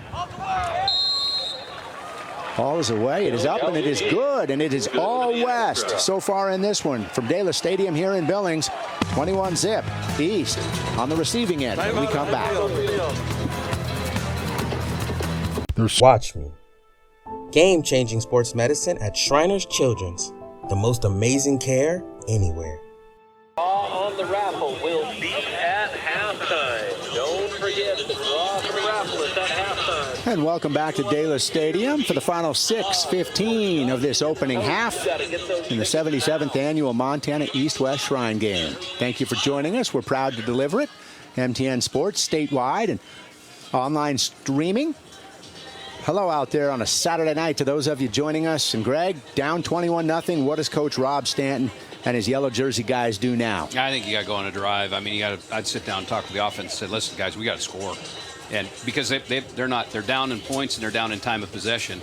And for the philosophy or the strategy coming in was to be able to run the ball. It's hard to play catch up if all you can do is just run the ball. So you might see it maybe go to the air a little bit. Might see, the Buchanan kid come in and throw the ball a little bit more, but got to do something. Grady Walker on the kickoff, and I didn't think he'd try to run that out of the end zone, but here we go. East looking for any kind of a spark right now, and that was Falkowski out of Calgary, Alberta. We talked about him earlier. He's a speedster. Queen's College in Canada is where he's headed to play his football. Tough Adams out of Capital makes a great play down there. I mean, it's a long ways to go for a touchdown. I think I'd say, well, let's take a knee and bring it out on the 25. But hey, you're here to win. Absolutely. And again, he's out of Calgary. Maybe the Canadian rules just slightly differently on the high school football field up there. Yep. Who knows? I don't. But Falkowski giving it his best effort there, and he is a speed demon. So they had him for the touchdown earlier in this game, if you remember, and he had to slow down and wait for it before it was broken up, I believe, by Kime. So Balkenbush back in at quarterback for the East. He and Buchanan now with 2 series apiece. Man in motion. Handoff. And stacked up. That was Lencioni trying to find some yardage, but a host of red jerseys there to slow him down. You know, it looks to me like the West is just playing at a different speed, right? And the proof's in the pudding. I've talked about them tonight, but the defensive front for West is tough, and they have control of the line of scrimmage right now, and they're just creating problems for the East. Can't say enough about both these head coaches, Rob Stanton of the East and Pat Duchesne of the West, and their staff. Duchesne surrounded by Adam Goodnight because Pat's retiring. He's done now, so Adam Goodnight will take over at Florence as the new head coach after 3 straight Class B championships. More defensive pressure there, and nothing the East can do about it on that play. Just the pursuit to the ball is unbelievable. I mean, they are running and flying and having fun. Of course, when you're up 21-0, why wouldn't you? Life is good, right? And if I'm the East, I do not want to give the ball back right now. I don't. No, watch the pursuit of the West team come to this. So there's 1, 2, 3, 4, 5, 6, 7. 7 players at the ball. And that was Balkenbush to Lencioni again, just trying to find room in space, which there just isn't any available right now. And Lencioni's not used to that at all. Well, they give him a yard. So 3rd and 8 now, deep in their own territory. East trying to drive out of it in the yellow jerseys. We're under the 5-minute mark. Balkenbush, little screen pass. Nice call. I like the call. I do too. Not going to be enough for the first. Headed to the University of Montana, picks that up, and we've got a man down. Looks like Jace Thompson, the guard out of Gallatin. 6'2", 285. Oh, no. Well, and that's the last thing you want. You do. In an all-star game, let alone a regular season game. And that's the angles that are created in those middle screens, right? And that's what that was. And they try to get full flow going away and then to come back underneath it. And that's one of the drawbacks that you see to that, especially offensive linemen, because they get caught in the wash. And looks to me like possibly a knee. Yeah, man. Let's go ahead and take a look at the replay here, Greg, and maybe not. Tell us what you see. Maybe they're going to get him up and see, but you'll see everybody come hard left and then sneak underneath. So you've got flow going back and forth, and then it just creates problems because you got 2 ways. People are going different directions. Yeah, you could see Thompson get clipped there, and they help him up and off the field, and that's somewhat encouraging to see. It's a lot better than a stretcher, but I'll tell you what, the Shrine Hospital, which is what we're playing for tonight, does fantastic things. And I go back to last year when West High's Chris Garcia broke and dislocated his ankle, right? The next day, he was at the Shrine Hospital in Spokane. It didn't cost his family a dime, not a dime. They treated him, and Chris Garcia's back up. We had a terrific story on him tonight in the pregame show, if you missed it. And you can also see that at montanasports.com. So glad Thompson was able to make it off the field assisted. He's still limping over there on the near sideline, but they'll tend to him.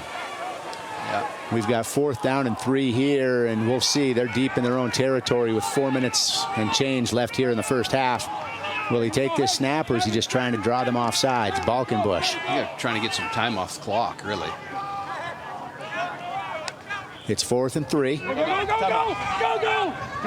Sounds like he's just trying to draw him off sides. Yeah, and take some time off the clock. So you're down 21-0. There's 4 minutes to go. You haven't stopped the West yet. You got to remember the West went for it deep in their territory, didn't get it one time. So, it could very easily be 28. Prior to the penalty flag, timeout East, their first timeout of the half. Rob Stanton takes a timeout. And again, we talked about how this game was moved from July into June here in Montana just a few years ago. Your thoughts on that and then reasons why? Yeah, I think, well, a couple things. A lot of players do things. So people are much more active than they were in the 50s and 60s and 70s, right? We all know that. Eat healthier, more active, right? Yeah, they're just doing. There's more things to do, right? Good and bad. And so moving it up closer to June when they get out, I think they get more players to play. You just saw an injury on the field. The college coaches are supportive of these games, but that's they get nervous too. And there are some colleges that won't let the kids play. Especially D1. They say, well, no, I'm not going to do that. And I guess I understand that, but at the same time, I guess when you think about it, these guys are putting almost every one of them are going to college to play football, and they're putting their risk out there, and it's nice when people donate. I mean, that's what this is about, right? It's raising money to help people, and the kids are out there playing and injuries, and so we hope everybody will support the game to the best of their ability. Billings seniors Mackie Berkeley on to punt for the 2nd time tonight, and another short one, although it takes a great hop for the East. close to midfield. I don't think it'll get there, and that is where the West will take over. And Joey Sider just texted me, and Joey Sider's the telethon coordinator, and he said, we're slow. We're slow, so... That's on us. That's on you and me. We've got to start driving traffic to the phone banks. There, we need your help. We need to get the funds in, so appreciate everybody's support, and we've got a great team of people working. There's a camera. There they are down there. They're sitting around doing nothing. And we don't want them doing nothing. No, make them work. They're in the Q2 studio. Looks like they've got plates and napkins and cups, and let's help them light up those computers and the phone lines as well. We're paying them a lot. We're actually paying them zero. They're all volunteering. They are terrific volunteers. Carter Kraft in a quarterback now, and wow! Holy smokes! Ethan Triplett out of belt. Wow, did you see that? If we can get a replay. Number 87. I heard it. Ethan Triplett said enough. I mean, this is pure speed. Watch this. I mean, yeah. Wow. Look at that. Helmet off. I think that's a hit of the century. Wow. That was Deacon Sterna that got lit up there, and he's another one from Canada. He's the West's Canadian player, and he took that hit, but he's a big dude as well. They probably heard it in Canada. Long ball now, got a man. It's Costello. It's down the sideline and broken up at the last moment. Terrific play there on defense. Mason Detman from Freud Medicine Lake. And here's the rule. When it comes back, don't hang the receiver up. That ball was in the air way too long. Nice throw, but that's dangerous. And I've got a good story about Mason because I visited with him yesterday as well, and he comes from Freud Med Lake, the six-man school, right? All he's done all his life is play six-man football. As you watch him on this hit, right? Boom, he breaks up the pass. Absolutely clean. Yeah. But I said, well, so you had to learn the 11-man game, and you get a week to do it. I go, but you watch the NFL and you watch college. I said, was it really difficult for you?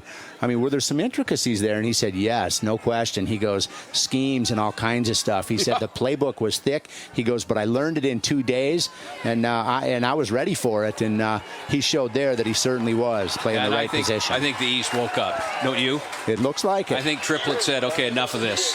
That hit sparked an awful lot, so that'll bring up fourth down. And a first punt of the night, I believe, for the West squad. I believe you're right. And, only a minute off the clock, roughly. Yes. Yeah, the East is starting to play now.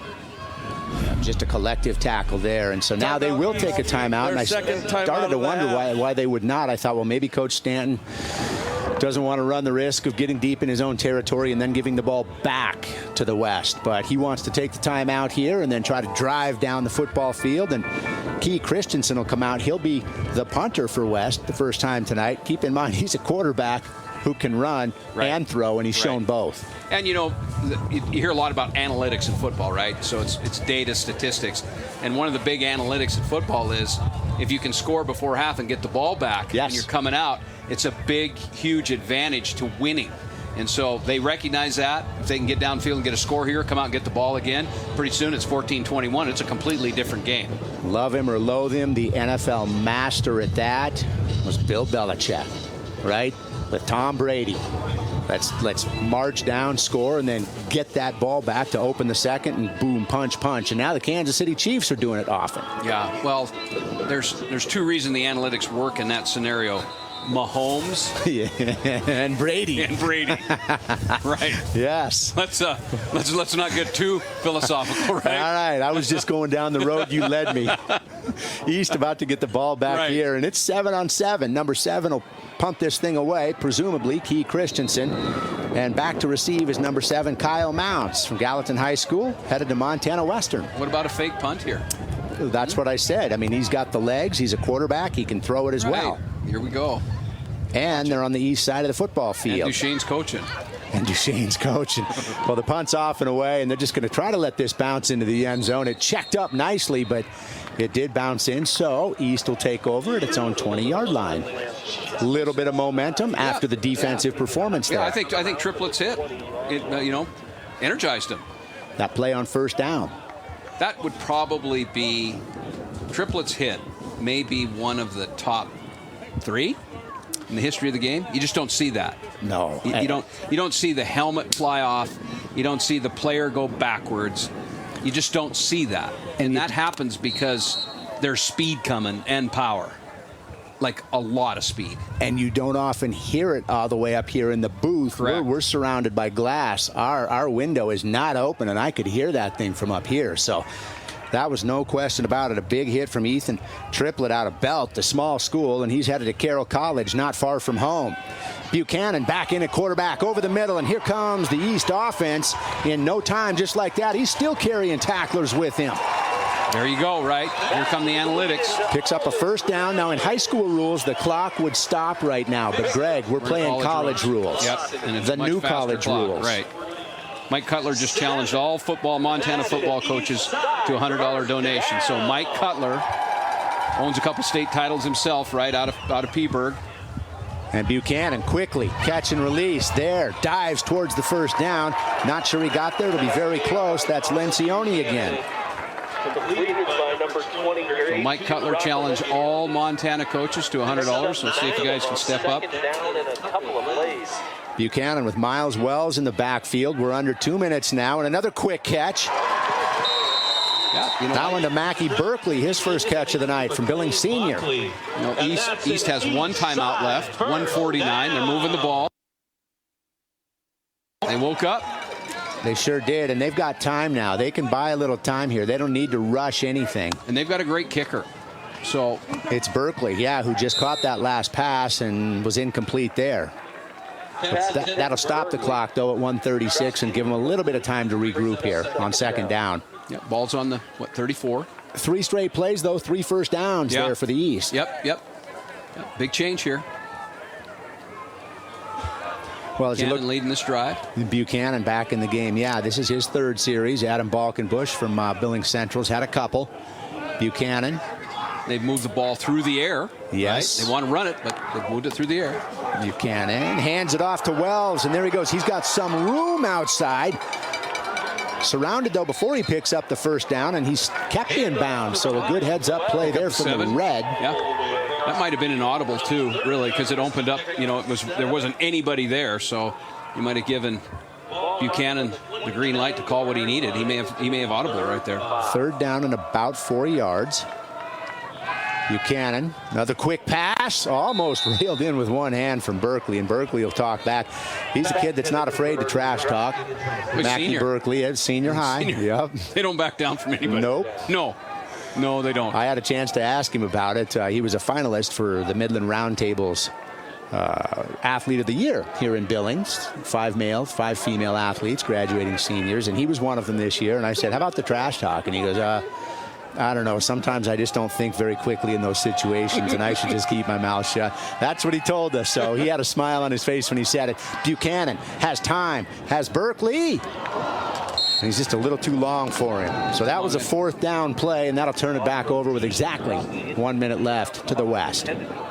Double coverage by West. Nice coverage there. Let's go down to Tom Wiley on the sideline. Yeah, hey, Scott, Greg, I went up to Ethan Triplett after that, and I said, how would you describe that hit? As we talked about it, one of the better ones you've ever seen at a Shrine game. It came against the Calgary kid. He said, American.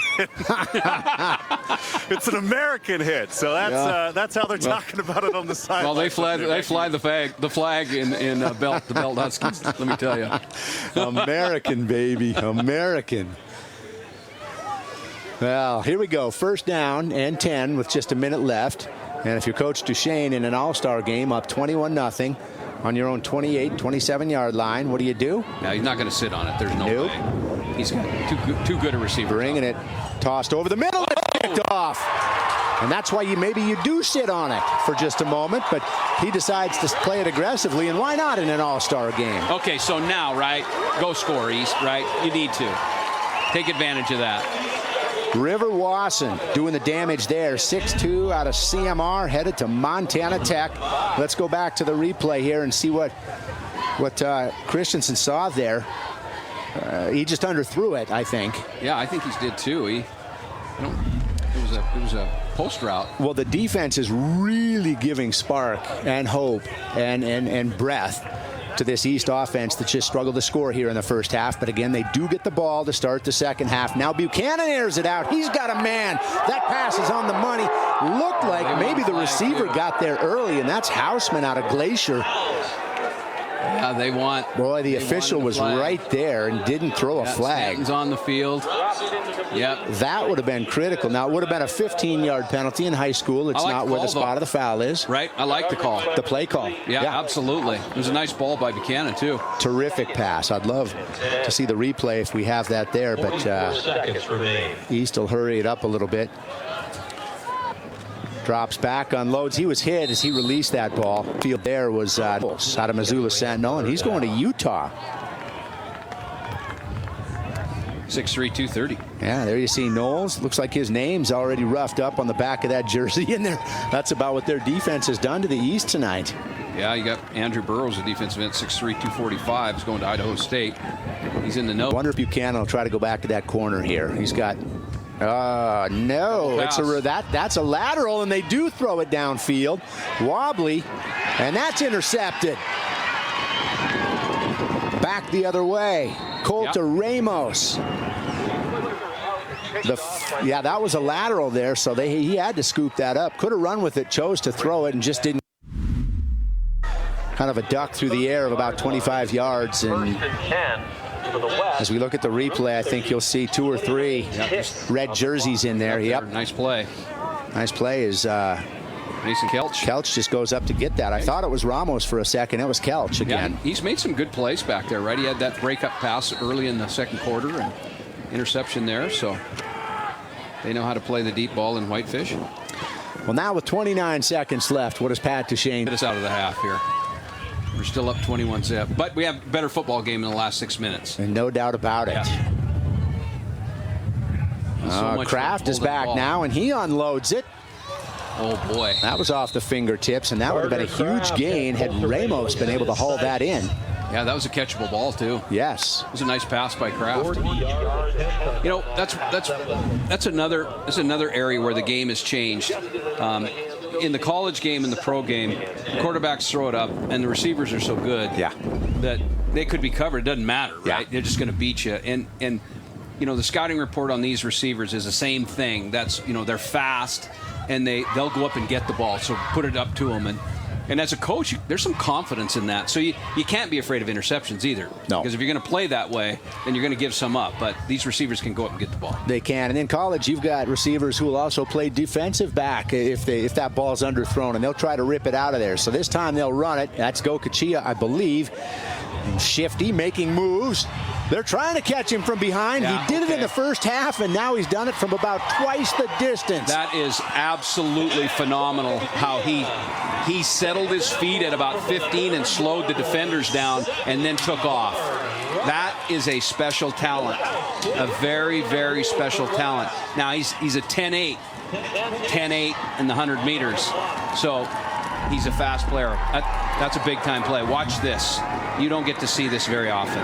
I mean, you pointed it out. He slowed down right there and then made his cut, and it was tough to see with the official there in the way, but it's almost like a basketball guard driving to the basket. Exactly. It takes a slow step and then, boom, explodes to the basket. Gokachia.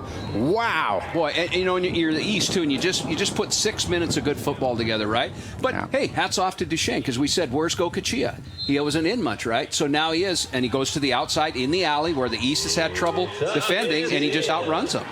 Well, Kelch makes it 28-0 as the PAT is good there. We've only got 10 seconds left here before halftime, but yeah, real dagger. And again, the East will receive to open this second half as the sun starts to set here at Daylis Stadium. Beautiful night here in Billings for your 77th annual East-West Shrine Game, Montana style. Let's light up the phone banks, Greg. Where were we at a few minutes ago? Joey, we're approaching $10,000 tonight alone. There you see the number at the bottom of your screen. It's an 800 number. You can call it toll-free, or you have the option. We've got a couple of them on the phone there. Or you have the option of visiting mtshrinegame.org. So you can call or you can visit the website, whichever you're more comfortable doing. But again, this all the proceeds from this game every year go to the Shrine Children's Hospital over in Spokane. Pediatric specialty care. They've expanded it recently to sports-specific injuries. In fact, Dr. Thomas Halverson, just 1 year ago, he's out of Malta, and he's down on the sidelines tonight, but he went to work for the Shriners Children's Hospital about a year ago. Thomas Halverson out of Malta, and he now works in that sports-specific injury department. We had a good story on him at montanasports.com as well. You go through Montana and some towns that have had success. How about Malta? Oh. Football and girls basketball. Basketball, yeah. I mean, name it. Name it. Do they have tennis up there? I don't know that they do. Yeah. That one will not be returned. Our telethon people just said we've just got a $5,000 donation, puts us at $14,220. So thank you. Thank you for that.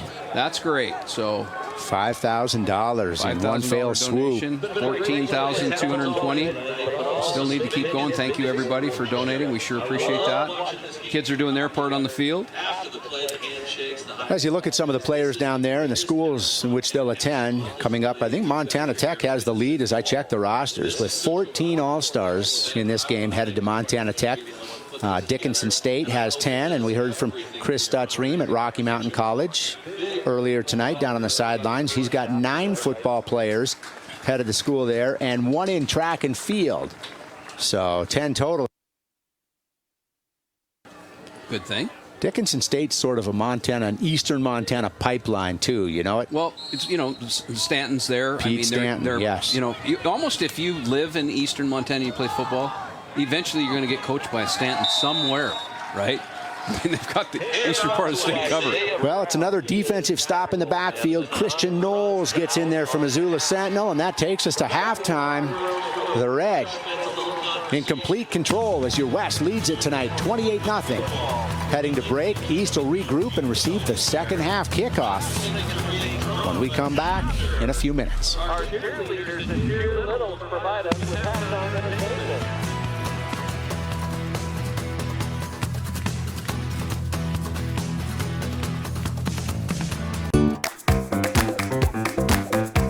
Score big for everything you need on game day at Thriftway Superstops. Welcome to the MTN Sports Halftime Report, sponsored by Thriftway.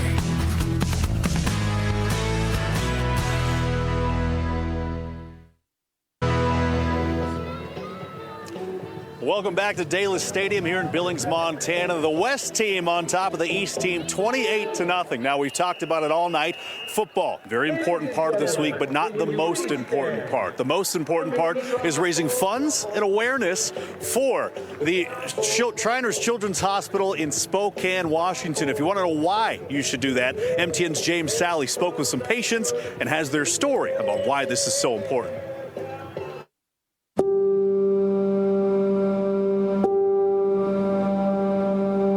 So we first started to suspect that Gavin had a disease when he was about 15 months old. He wasn't hitting the milestones that a typical 15-month-old would hit. It wasn't until about 22 months old that Gavin received the diagnosis of spinal muscular atrophy. I am Grant and I'm from Great Falls, Montana. I've got bilateral club feet. It means that my legs were turned in when I was born. So when I was little, I got surgery on my heels.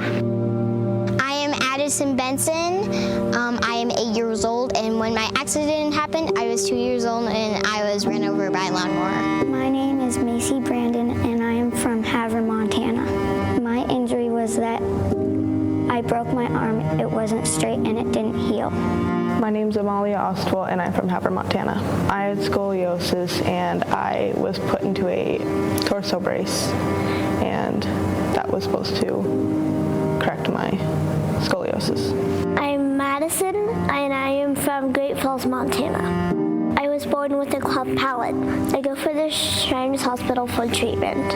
My father-in-law is a Shriner, and when we were moving out here, he was like, you know, you guys should reach out to Shriners and see what they could do for him.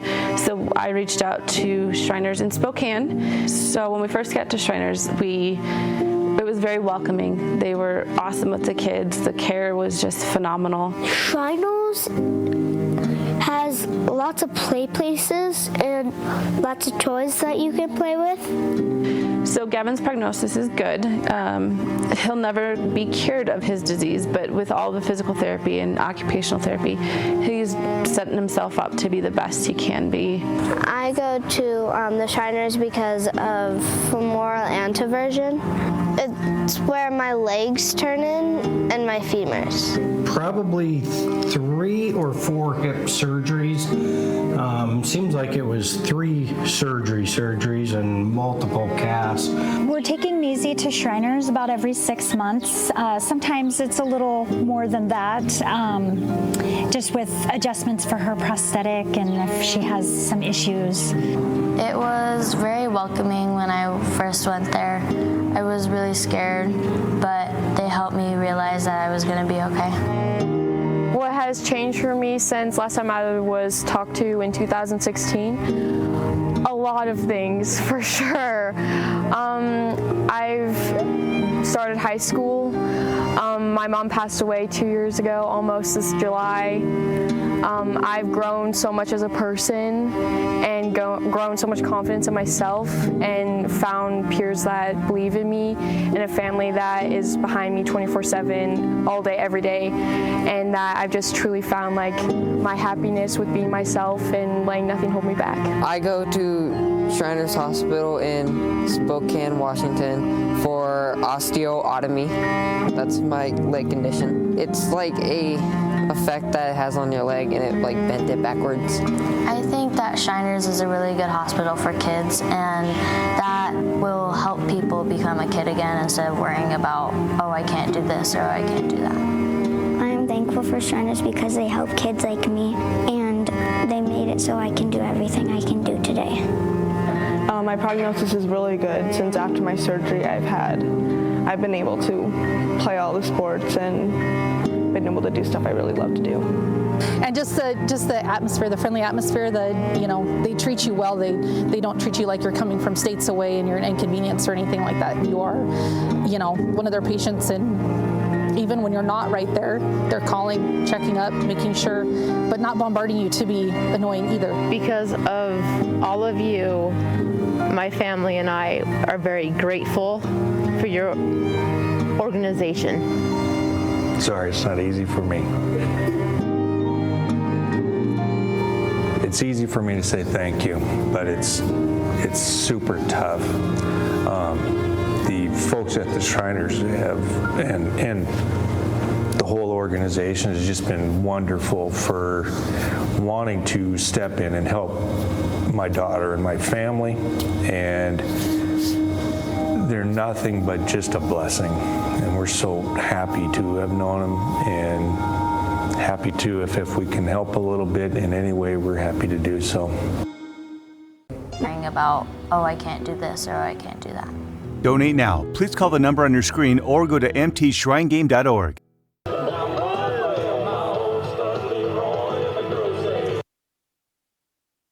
Williams here at the 77th Montana East-West Shrine Game. Now, currently the West has a big lead, leading 28-0, but I'm here right now with Imperial Sir Tim Forbes, who's on the board of directors for the Shriners Hospital. Tell me, Tim, can you tell me a little bit about the Shriners Children's Hospital and what makes the healthcare system so special?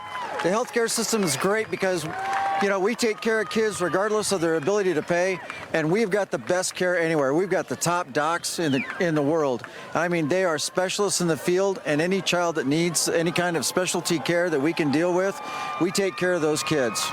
Now, can you tell me, what does it mean to you to be on the board of directors? It's a lot of hours, it's a lot of work, a lot of travel, but it's extremely rewarding when you get that Shrine payday. And what we call that is you get a child that's had some special challenges in their life, and you get them to where they can be a kid. They're able to laugh, play, have fun. No matter what their challenges are, we make sure those kids can grow up and be kids and enjoy life. Now, as it all continues to grow, can you tell me, what do you see in the future for the Shrine hospitals? Actually, our Shrine hospitals are growing. We're looking at more touch points, more places, and getting closer to kids so that we can take care of them closer to their homes so they don't have to travel as far and get that specialty care from Shriners. Now, I know we have 2 of them here. We have 2 patient ambassadors. When you get to meet the patient ambassadors, how does that make you feel? Well, as we say, when you hear the patient stories, if you're not crying, you're not listening, because they're touching. When you see or hear the struggles that they've gone through, you know, little Addie had her leg that was born and it was backwards pretty much, and so they straightened that out for her so she could run and play and walk and have a good time and be a kid. And when you hear stories like that and the impact that we've had on children, it's just totally amazing that we were able to have that with a child, and that child would grow up and be a wonderful human being and be able to touch more lives. And then just lastly, what impact does the hospital make for the families that they all care for? Oh, think about it, that wraparound care. When you're looking at a family and you tell the family, whether you have insurance or not, great, we'll take care of the child. And when you're looking at a family like that and you say, we're going to help you if you need travel assistance, we're going to send you to the best hospital we've got to get the right care.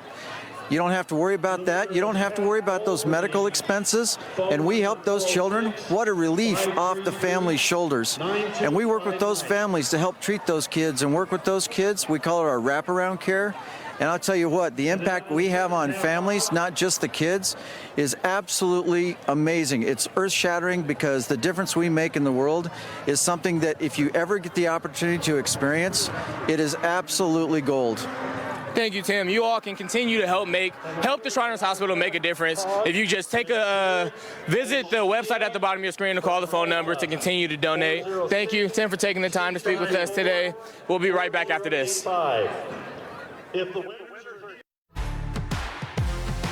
Orthopedic excellence at Shriners Children's. The most amazing care anywhere. Go to our facilities.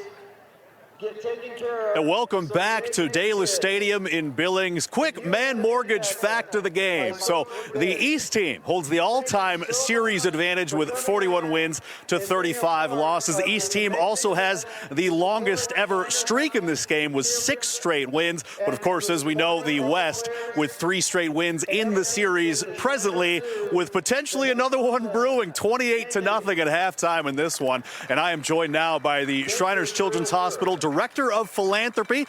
It's Bill Gross. And Bill, there's a long history with the Shrine Game and the Montana East-West Shrine Game of the Children's Hospital. 77 years now. Can you tell me a little about the history and what this game means to you guys? Yeah, absolutely. So the 77th year of the Shrine football game for Montana East-West. It is the longest running local state high school game in the country for All-Stars. And it is the highest revenue generating fundraiser in the country for Shriners hospitals as well. And we're thrilled in Spokane to be the recipient of those funds. You know, how do those funds go to help the mission of the Shriners Children's Hospital in Spokane? Yeah, so the mission we've had since day one. This is our 100th year for the Shriners Spokane Hospital. We have treated every child and their family regardless of the ability to pay. So all funds raised through this game stay local. They help the kids right here in Montana, whether they're coming to Spokane or not. All the funds will stay local and help our patients. And could you tell me about some of the services you provide? I had a chance to visit the hospital a few weeks ago, and not only do you treat people at there, you guys have some clinics as well, kind of out in the community and in some of the region, right? We do. So we run outreach clinics outside of the hospital, whether it's in Alaska, in Washington, or here in Kalispell, Montana. And it's where we can see kids right in their own community. And if they have to come to Spokane, they'll come. But we'd rather see kids in their own neighborhoods. And we're hoping to grow our outreach clinic program in the near future. See, you know, folks are calling up the telethon tonight. They're visiting the website. They're donating. We've had some large donations already. But what would you say as the Director of Philanthropy to anyone who's on the fence? Maybe they want to, you know, they haven't called yet, but they have a chance here in the second half. Every dollar that comes in to help our kids, you're helping our kids live a better life, live a normal life, and you're helping potential kids who can't walk to walk. And there's nothing more gratifying than to see a child take their first steps at our hospital, no matter what their age is. 100 years of the Shriners Children's Hospital in Spokane. What's going to happen the next 100 years? Boy, we're going to see more kids than ever. We're going to hopefully grow more of those outreach clinics and our points of care and have more of an outreach here in Montana, for example. All right, Bill, appreciate it. Folks, if you haven't already, please call that telethon number. We got 6 folks at KTVQ just waiting to answer it. Take some of those donations, take some of those pledges, and make sure that we can continue to offer the same level of care and expand beyond that for the Shriners Children's Hospital in Spokane. We'll be right back with the start of the second half. I'm so happy they were able to make my experience a positive one. Donate now. Please call the number on your screen or go to mtshrinegame.org. The 77th Montana East-West Shrine Game continues from MTN Sports. From MTN Sports. And welcome back to Dela Stadium. A little bit of Queen. We will rock you. And the West is rocking the East right now. We've still got a full half to play. 28-0 the score in your 77th annual East-West Montana Shrine football game. Scott Breen along with Greg Upham. And Greg, what do you see? Well, I think the stats tell the story, right? And Gokachia. But the West offensive front and West defensive front are just too much for East right now. Now, I didn't say that Triplett didn't wake them up, because he did. And they played better. It was an effort issue, too. And I think we'll see a much different East team. But when you look at the stats, I mean, 187 to 51 on the rushing, passing 174, 287 to 125, 3 turnovers to 1, 2 penalties to 1. You know, the West has just owned it, completely owned it. And the X factor's Gokachia, right? 14 of the 28 belong to him and him alone. Now, granted, they broke loose, but I said it, I've been saying it from the beginning of the broadcast, the East is doing a poor job of defending the alley. They really are, and that's where they've been hurt in the scores and the long runs. So they need to adjust whatever scheme they have to get their players out in the alley, because I think Coach Deshane and his assistants have seen it and have taken advantage of it, right? And you know, I mean, these are all-stars, and Gokachia is a special player, and we showed that replay. But then on the defensive side, I mean, how big of hits have you seen Triplett lay down? I mean, you don't see that, right? I mean, and he's not that big, but he's fast. 6'2" out of belt. And you talk about Gokachia, how about 8 carries for 133 yards and 2 touchdowns? You have him on your fantasy team? Yeah. And of those yards, though, 80% of the yards are in just the 2 runs. Yeah. I mean, because he broke them loose. Broke that first one early for 34 yards, and then the 70-yard touchdown run there with under 30 seconds to play in the half. So before we kick off, we've got a couple of big challenges. I said earlier before the half was over, Mike Cutler, longtime coach, Granite Creek, Phillipsburg. Now he's a superintendent up in Polson, challenged every coach in Montana to $100. And then we've got an official, Joel Furman, challenging all officials to $100. So, and we're at 21,160. All right, as Grady Walker kicks it off, and a little bit of razzle-dazzle from that East team. Ball received by Ethan Triplett, then tossed over as Watson carries that all the way up. They go a bit reverse there. Looked like it was going to be shut down around the 10-yard line, but Wasson carries it out across the 20. So we're calling some small school players like Triplett and Watson. Yeah. I mean, really. Yeah. So, like I said, Montana plays great football. It just does, and it's indicative of the U and MSU and Carroll and the Frontier. Receiving team, number 17. Half the distance to the goal. I didn't see that, did you? I did not. Caden Clement out of CMR, headed to Montana Tech. That's only the fourth penalty whistled and thrown. A pretty clean game. So. Well, and these are seasoned officials, right? They probably could call everything, but and you've got advanced players out there too. They know the game. Yes. All right. So it looks like Balkenbush is back in, and he'll start things out at quarterback for the East. And he'll keep it as he did so many times in that first half. He is shut down there at the line of scrimmage. Terrific defensive effort. Balkenbush in that first half actually had 31 yards rushing. Yeah, Kime again, right? Isaac Kime, he leads the team in tackles and caused fumble. I mean, he has been a wrecker. Kime now with 5 tackles tonight. That's another tackle for loss. Yeah.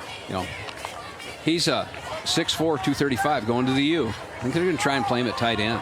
Yeah. So if the big guy can play him at tight end and the Franking can play at defensive end, I'd say it's pretty fast defensive end. And a quick out pass there. Incomplete from Balkenbush. His intended target was Lencioni again. Third and behind the sticks. Lencioni 4 catches for 25 yards in that first half. We opened the game up and we said, Coach Stanton wants to go with a 12 package and double tight and run the football. Score got away from him. Now they're 3rd and long, an errant throw coming out of the half, and this is not what they want. They don't want the West team to stay comfortable. This could be a blowout. Well, it was last year. East leads the all-time series 41-35, but 3 straight to the red as they continue to gain ground. Ball. Oh, what a catch. Hauled in across midfield by Chase Crockett from Glendive. And he got separation, too. What a great throw and a great catch. And talking earlier about how these receivers can play the ball in the air, Crockett did a great job of stretching that vertical, got the space he needed.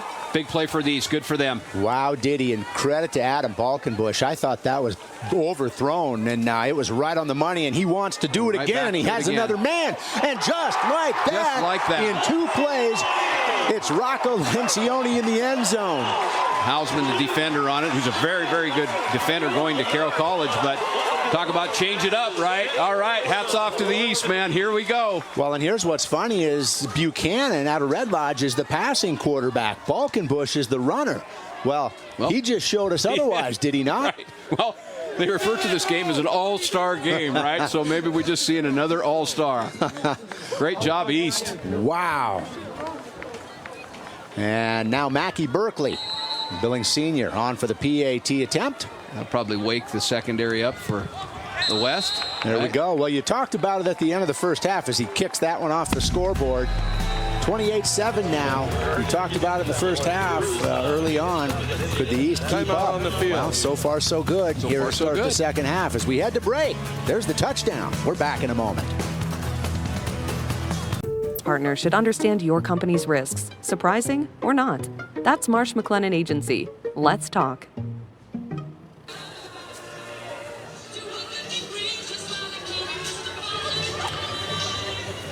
Welcome back to Billings, Montana. Hello to you too. That's right. Break it down for us.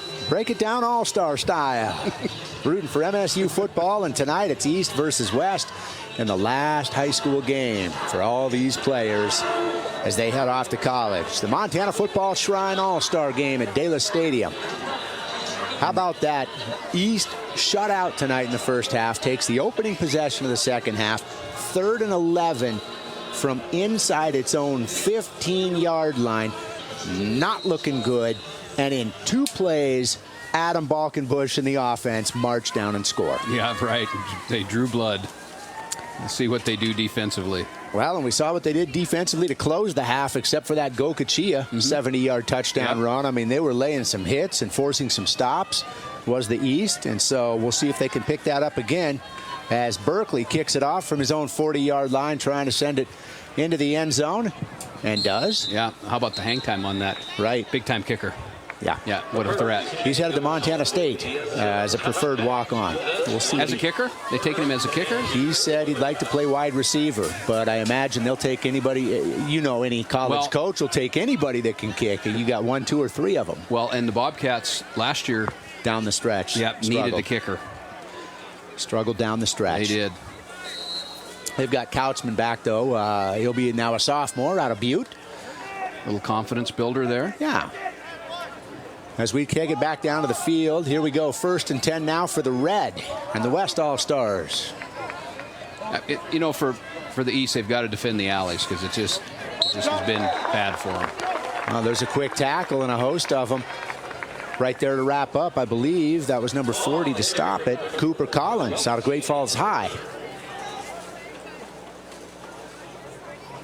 Tom, let's go down to the sideline. What do you have for us? Yeah, quick start for the East here in the second half. Exactly what they needed as the team came off the field. The head coach walked over to him and he said, man, way to get that monkey off your back. That's exactly what they needed. Praised the O-line for blocking and says they got to take that mentality back on offense the next time they're on the field. Says run the ball, take a shot, run the ball, take a shot. That's the game plan for this East team if they want to go back in this game. I think, Tom,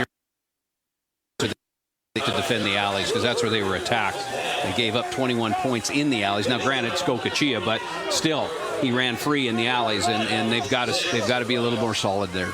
You did. Well, again, if you're just joining us, it's all West here in the first half, but East strikes first to open the second, and we're playing 15-minute quarters, not the 12-minute quarters that high school teams are used to here in Montana during the regular season and postseason. So back at quarterback, Carter Kraft surveys, fires, has a man Boy, he had a yellow jersey dart right by him, and I couldn't tell who made the catch. I believe it was Tristan Butts out of Eureka. Yeah, and just tucked in there. Nice ball. I mean, nice hard throw. Nice and tight. It was. It was. As we go to the replay and watch somebody flash right in front of Butts. He throws it hard on the run. Puts it right there. You know, the East having trouble defending in the secondary a little bit, and they're a good secondary. They are, and that was very, Detman. very good. That was Mason Detman, who had a great breakup in the first half. Just a step late getting to that one. I think he thought it was incomplete. He kind of turned around like after he was out of bounds. Back to the ground game comes the West, and a hard run across the 50-yard line. So that'll set up second and short after Joey Sandberg takes the handoff. Yeah, I really like the way he runs the ball. I mean, that's a 7-yard pickup. Again, in the alley, right? In the alley. Had a touchdown in the first half. Just runs hard. Couple players laid onto the field at receiver. Kraft will set it up now. In the shotgun. Rolling to his right, Kraft fires downfield again, and this one out of bounds safely. Approaching 11 minutes left here in the third quarter. We've got to figure out some offensive and defensive players of the game tonight, along with the most outstanding player. So the Shriners want to hand out 5 trophies tonight. Do we get one up here? We do not. We don't? To my knowledge, I don't think they see us as... Well, you've done a great job, and I think you deserve Back one. at you. We could compliment each other until sundown. I've got some old trophies in my garage. I'll bring one for Thank you. We can trade. Right. Scott Breen along with Greg Upham at the 50-yard line tonight. Check at the 49 to be exact. Here comes the West. 3rd and 3 from near midfield. Carter Kraft. Plenty of time. Running out of it now. Weaving. And a nice defensive stand there for the West. We'll see what happens on 4th down. But he was ultimately brought down by Brisbane Ryder out of Havre. He weighs in at 215, and he'll play college football at Rocky. Yeah, with a little attitude, too, right? Okay, 4th and short, midfield. The East did this, right? And they didn't get it. So you're the West. Just runs around the field there, but you see it come in with a little bit of attitude. The East is playing with more effort. There's no doubt about it. So, and they need to. We have an injury timeout here at the moment, and it's not Kraft. It is, he's popped back up. Yeah, it's cramp. Got his jersey tucked up underneath there. I can't tell who it is. 63. Okay, Coach Breen. All right. 4th and 4. It's Max Lee. 49.5-yard line. You're up 21 by 21 points. Are you going to go for it, or are you going to punt it? It's an all-star game, and we've seen Coach Duchesne do nothing but go for it all night. I think the West has 1 punt tonight. Maybe 2. Do they have yeah, maybe a second one here on the way. But again, Key Christensen back to punt. He is a quarterback who has shown us tonight that he can both pass and run. So I wouldn't be surprised at a fake here. Yeah, I would yell out punt safe. I think he's going to punt this ball though. Christensen taking his time, maybe hoping to draw somebody off sides. Snap is good. Punt is away. And it's good. Kyle Mounts is back to receive. Grabs it. Short run back there, almost out to the 15-yard line. So here comes the East with its second possession of the second half after scoring on its first. When we come back, yellow jerseys trying to rally. Down 28-7. Watch me. Game-changing sports medicine at Shriners Children's. The most amazing care anywhere.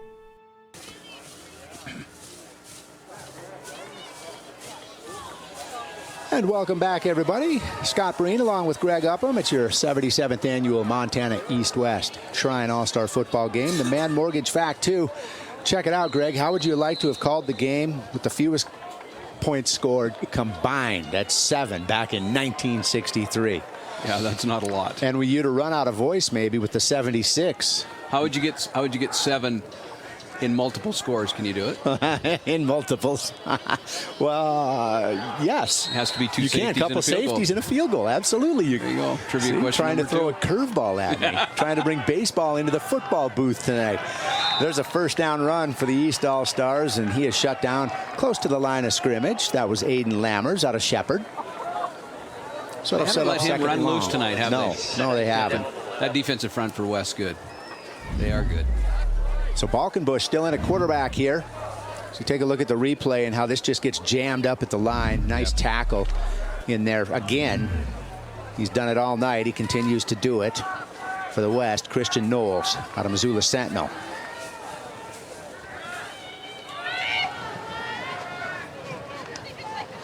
So 2nd and 11. They call it a loss of 1. They'll pick up a few yards there. But it brings up 3rd and long for the East. A little extra work by Torin Jeske, 6'5". Tackle out of Bozeman High. Did you see that? Oh, yeah. Whistle. Jeske was the one that told me with the All-Star sticker trade, the helmet stickers, he's the one out of Bozeman that laughed at me and said, you know what, I just took all the stickers of the schools that I can't stand, you know, the 3 Billings schools and Gallatin, you know, and he laughed about that. So he's a big dude and a strong player, very gifted.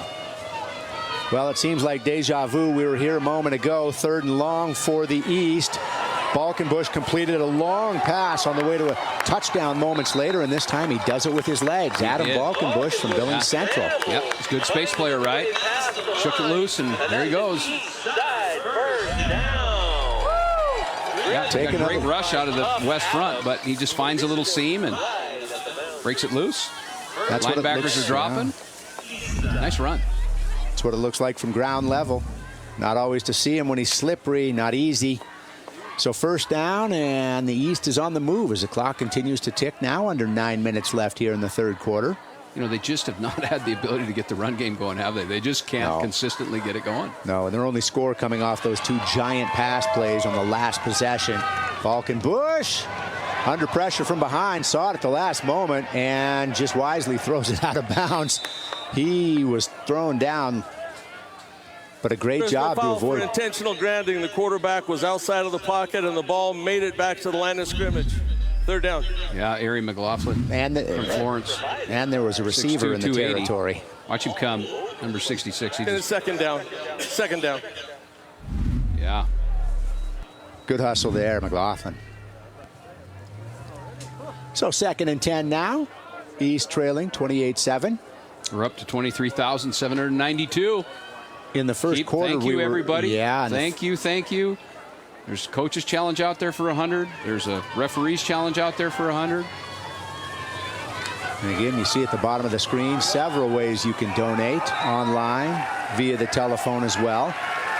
That play's all wrapped up. Yeah, they're trying to get the run game going. They're trying. That was Lammers again. Yeah. There's a good look at him. See all the helmet stickers there he had this season. Again, you mentioned the rushing game, over 300 yards. You know, the bad part of the challenge now for the East is it's 3rd and long, right? So guess what the West front's going to do? They're just going to pin their ears back. Now, there haven't been many screens. No. We haven't seen many, and that's how you slow those fronts down. So we'll see if the East throws a screen here. Well, they've got Lencioni lined up outside, one-on-one coverage. They're close to the 30-yard line. Let's see if he looks towards Lencioni deep. He's rolling that direction. Lencioni comes back. Now he's open. Got it to him at the 40, and now across it. Watching Lencioni, I thought he might run deep, and then he stopped on a dime and came back to help the quarterback, Greg. Balkenbush keeping this going with his feet, right? So that defensive front's coming hard, and he's just skipping out on him. So nice throw. It was a lot of Balkenbush on the last drive as well as he hands off this time. Lammers finds a little bit of room. There you go. That's what they want. Now you got 2nd and 6. And for hard run teams, that's a win. Right? 2nd and 6. Maybe a little bit longer, 47. That's not good, but not bad. Well, mixing up the pass and the run. Yep. Effectively. Trying to find something, right? And it's a drive. They're on a drive. Hey, could be 28-14. It may be in a moment. As quickly as they struck on that last possession. Right. And one of those strikes was from about right here, close to midfield. Another deep ball over the middle. Has to wait for it. Oh, that was just slightly underthrown and intercepted. Right, by Colin Hayter. Three Forks. Yeah, on his way back.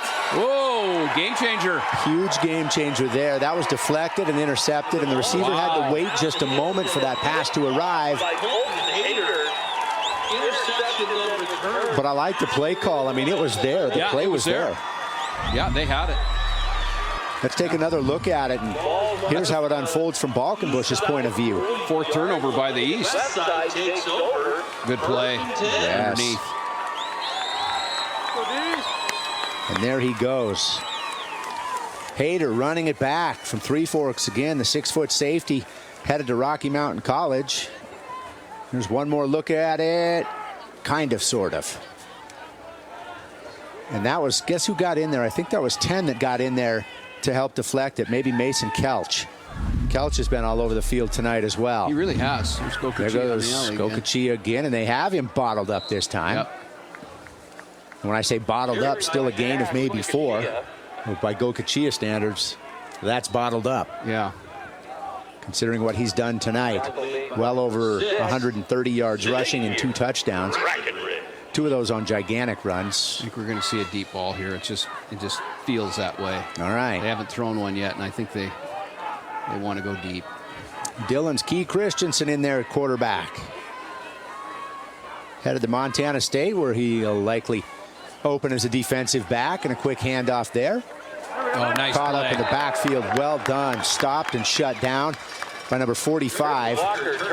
That's Tice Casterline from Lockwood. Yeah, outside linebacker going to Rocky. That's a great play. Fought through that block. See it coming up here, trying to get to the outside. They've been picked on in the alleys. Steps up. There we go.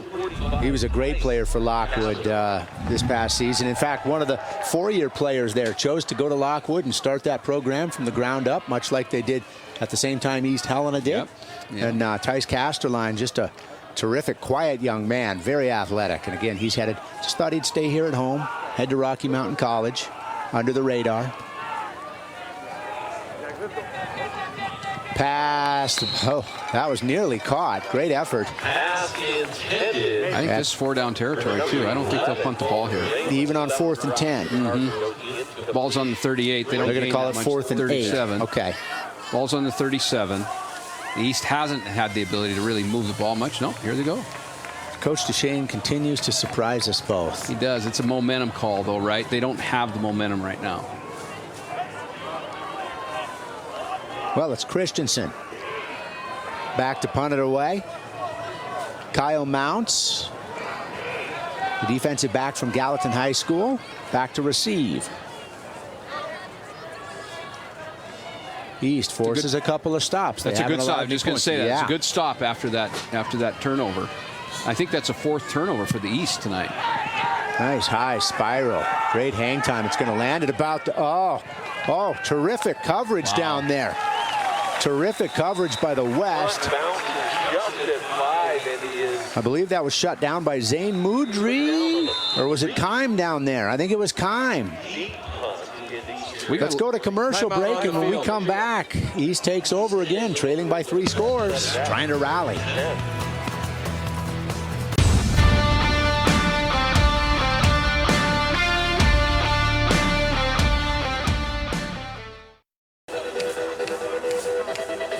The plays. Oh, good. Yeah, I think it's a good thing too. Look at you or look at you? You look at me.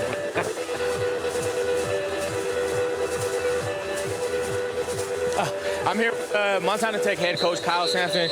Coach, you guys have the most players out of any school here. You got 13 players on the roster. What does that say about your recruitment?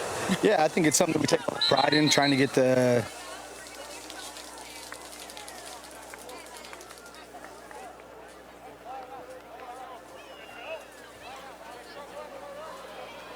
pretty fun for everybody. I mean, the Shrine Game's a huge tradition and great thing for all the kids. And all right, some mic trouble down there with Dante Williams. Maybe we'll try to get back to that here in just a moment. But first, off the fantastic punt, East now starting deep in its own territory inside the 5-yard line. And Thomas Buchanan now back in at quarterback for the East. Miles Wells on the carry. Picks up 1, call it 2nd and 9. I couldn't see the number. It looked like, I think Kime again. I don't know if he's on the field. I couldn't see if it was 9 or 8. They're about as far away from us as is mathematically possible. So we've got an interesting thing evolving with the challenges. We've got We've got Mike Cutler challenging all coaches in Montana to $100. We got Joel Furman challenging all officials. Now we have a realtor challenge. We have, let me find it here. Realtor challenge, huh? Well, plenty of real estate right now in front of the East squad. We have a Denise and Joe Epler challenging any realtor to $100. All right. And we've got an anonymous grandfather. Any anonymous grandfather. That could be you. It could be. So if you're a grandfather and you're anonymous, you're challenged to $100. So let's see it. It's for the kids. For the kids. Shriners Children's Hospital. Yes. Thomas Buchanan now in the East, deep in their own territory in a third down situation. Buchanan running out of room through that one just over the head of Owen Reynolds, his teammate up at Red Lodge High School. He and Reynolds connected for I can't tell you how many touchdowns through their career up there. As you take a look at it one more time, here's what Buchanan saw. Yeah, not a lot. So. Probably a smart play just to throw that high. Yep. And that brings up 4th and 9. So now the call to punt the ball, right? Yep. They punted, pinned Field them down, position. and they're going to get the ball right back where they had it before. So good decision by Duchesne. Chess match between Coach Pat Duchesne, who's retiring now from Florence Carlton on the heels of 3 consecutive state championships. This last one was a thriller. Took him to overtime. I don't know how that treated his ticker, but they won it. Florence Carlton won that last one in overtime. 21-14 over Manhattan. How about that nice punt to the 50-yard line? Off to the races, though. Coverage wasn't there to begin with. It's a great return by... Nice return by Brett Grange from Helena High. He's headed to Montana Tech, and we're headed back down to the sidelines. Dante Williams. Back here with Kyle Sampson, Montana Tech head coach once again. Coach, you were just talking about the pride that you take in recruiting Montana kids, and you've had a couple of Montana kids make big plays here, a couple of interceptions, a fumble recovery. What are you looking forward to having these kids on your defensive side next year? Yeah, like I said, 13 kids coming to play for us, and just a bunch of guys that make plays. They're very coachable, and I think it's a big testament to our coaching staff. I've got a great group of guys around me that have helped, get these guys debut, and it's really fun just to watch them compete in this arena against the best kids in the state. And what a great night, and what a great thing for the Shrine Hospital, and doing it for the kids is pretty awesome. Oh, turnover here. Pop the ball loose. 13 guys on your team, on the rosters. How do you watch this game? Who do you root for? Yeah, I think you just like to watch. You're just a spectator. As a coach, you don't get to really sit on the sidelines and just enjoy watching a football game. So we've got our whole staff here tonight. We're just enjoying watching all of them, watching them compete. And what's cool is a lot of these coaches. I was a high school coach here in Montana for a long time, and a lot of these coaches are some of my great friends, and it's fun to watch them coach out here as well. All right, Coach, that's all we have. Thanks for joining us. We'll send it back up to you, Greg and Scott. Awesome. Appreciate you. All right, thank you, Dante, and some action, some true action there while we were away. Yeah, as you guys, I think he's the one that jarred the ball loose. Yes, and Mason Detman in there as well. We haven't seen a deep ball since a touchdown. We have not. Well, we see it here. It's Buchanan. There it goes. Back in at quarterback. He's got the arm for it. Face guarding. There comes the flags. They did not get that call in the first quarter. Down in the opposite end zone. Yeah. They're going to get this one. It'll be a 15-yard penalty. It was. So that's what they call taking the top off the defense, right? And they're starting to do it. 14. Surprised they haven't done it more. Penalty. Good throw. This is a nice long ball. First down.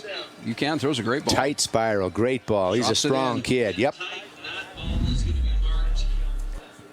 You know what, and that's fine. Little English there by Jack Keeley. Yeah, if you're Keeley, though, why give up the big pass play when you can take the penalty and give up just 15 yards? Absolutely. So that's a rule that you coach by. Yeah, you bet. Don't tackle them. That's why in the NFL they tackled him, and it was 65 yard penalty.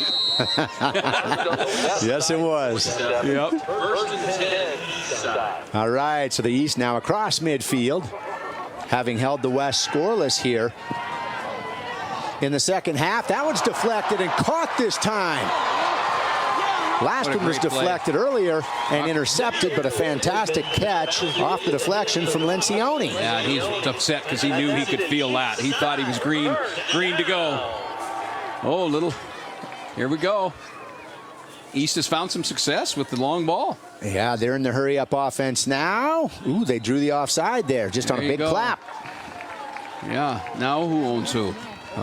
Big Mo. Tale of two halves. Big Defense Mo. number 97, 5-yard penalty Still first down. It's really hard to change your cadence up when you've only had a week of practice. And you're playing with two quarterbacks. Well, and and when you say that, you mean for your own lineman not to jump. Lineman even, right.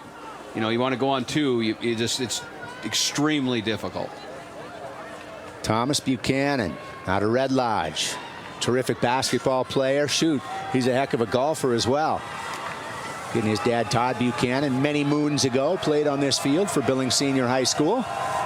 Then was a quarterback for the Bobcats. Buchanan now drops back. Quick pass. Screen. It's right back to him. He's got some running room. Oh, what a great call. Yeah. And Lencioni again. Rocco Lencioni down to the 1 foot line, maybe. Yep. This screen's going to slow him down. That's a great call. Here comes the quick Rambo that Billings Senior's been accustomed to. And on the keeper. We're into the end zone. Here we go. Here we go. New ball game. 28-14. New ball game, and it's all been ignited, Greg, by pass plays. Deep balls. Deep balls. Deep balls. Well, here's something else, too. Got to give credit to that East offensive line because they've slowed that defensive front down enough to get the ball out there deep. Yes. Early they couldn't get it off. So. And the East defense. East defense holding in there. Which really started to bring it with about 6 minutes left in the half.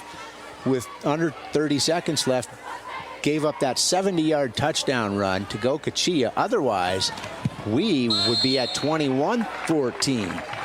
Yeah, and I think I'd take it right back to Triplett's hit. That ignited everything. It ignited everything. Yeah, right? in the second quarter there. We're going to keep it right here. And the ball went here. And the ball carrier went backward. Yep. The East went forward. Yep, that ignited everything. So here we go.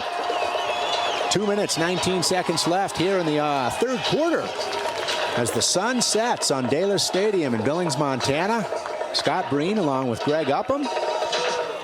East-West Shrine game number 77. And as we look back, listen to this. Let's look back. Let's have some fun and look back. Because we're trying to figure out who the most outstanding player is tonight. Right. And we didn't have much of an East tally in the first half. Well, now we've got all sorts of East and West. But back in 1965, Dick Wilson out of Butte. Sure. Then a guy named Dwayne Walker, Malta, 71.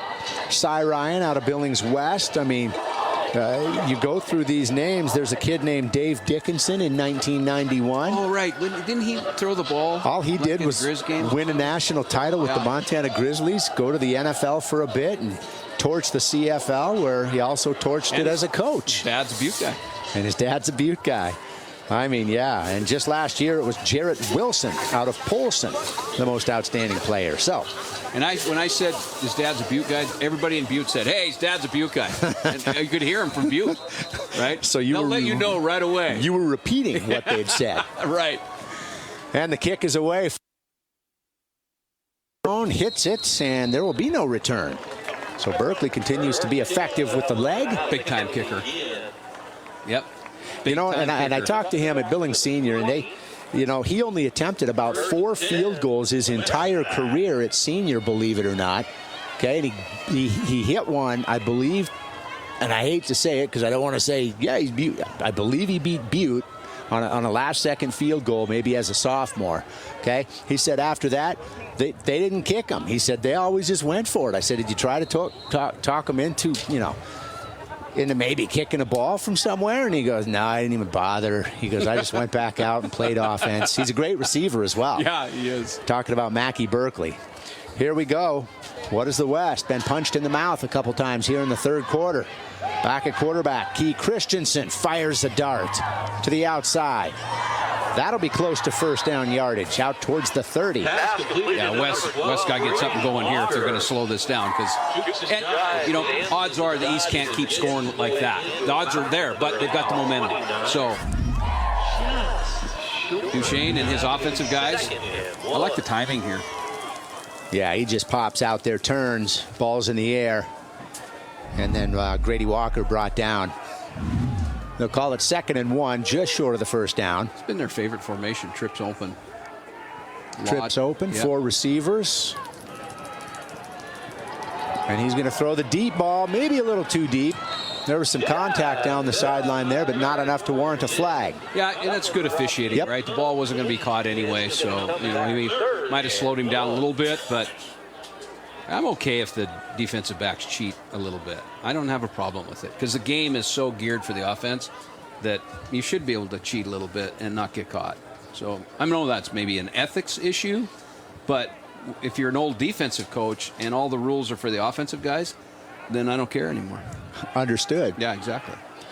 Well, Butte last year at Naranche Stadium, West made it 3 straight wins. 45-13 was that final, and it looked like we may be headed that way earlier tonight as Gokachia breaks loose. Guess who's on the field? Yeah. They knew where he was, though, because they didn't give up a touchdown. They gave up a first down. Yeah, one big difference. One tackle away from that touchdown right there, though. He's been shifty tonight. 2 touchdowns already. Watch him go inside and outside. In, out. Yo, and he hurdles a man. See the cuts, the quicks? I mean, I don't know how you defend it. Yeah, Cash Gokachia going to the U. Dad played on the national championship with the Dave Dickinson team. In that 95 season. Yes, and guess who he had to defend? Randy Moss. Randy Moss. Hey. He wasn't bad. No, no. He went on to a nice career. Right. All right, first down and 10. Trying to get the East to jump off sides. Didn't do it. Christensen now. Has a man over the middle, came back to try to make the catch, and it looks like they'll call it good. That's Colter Ramos. Good for a couple, and it'll bring up 2nd and long. We're under 30 seconds left here in the 3rd quarter. I don't think they'll snap the ball. I think they know what they want to do here.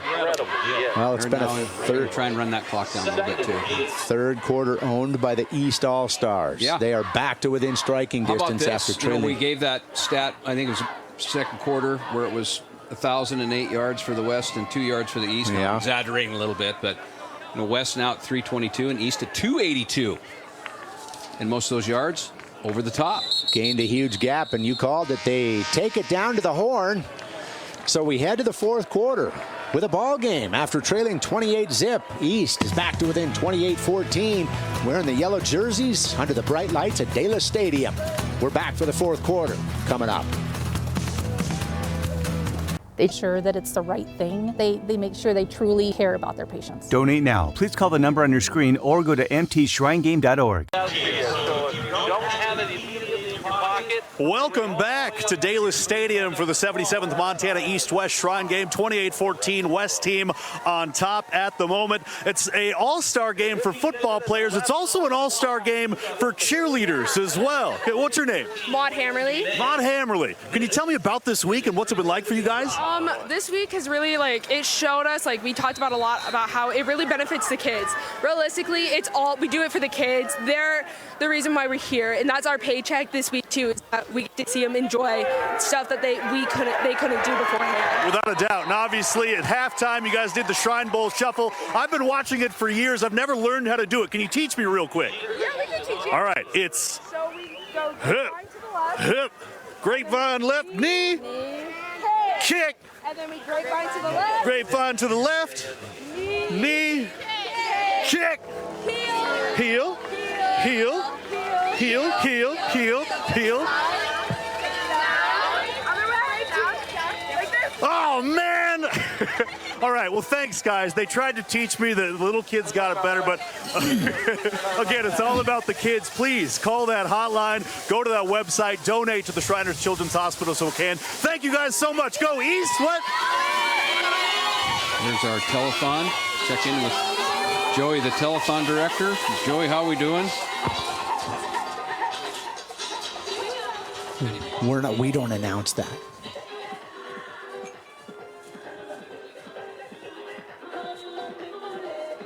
Thanks, guys.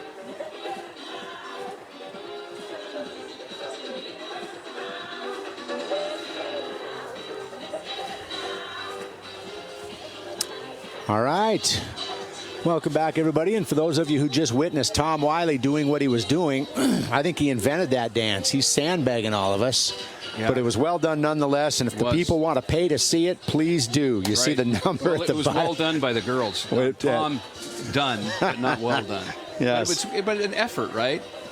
And that's got to count for something. Effort always counts. Right. You don't bring effort, don't come. Right. Don't show up. Exactly. I'm there. So here we I'd go. follow you. 3rd and 8. It's a big down for West, really. Game's changed. Christensen, yes. Trying to pick it up. The first down. Lob pass, too tall. And it stops the clock. Sure does.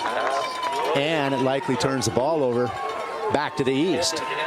Yes, it does. East defense has really been terrific. They have. They've really come to play at the second half. You know.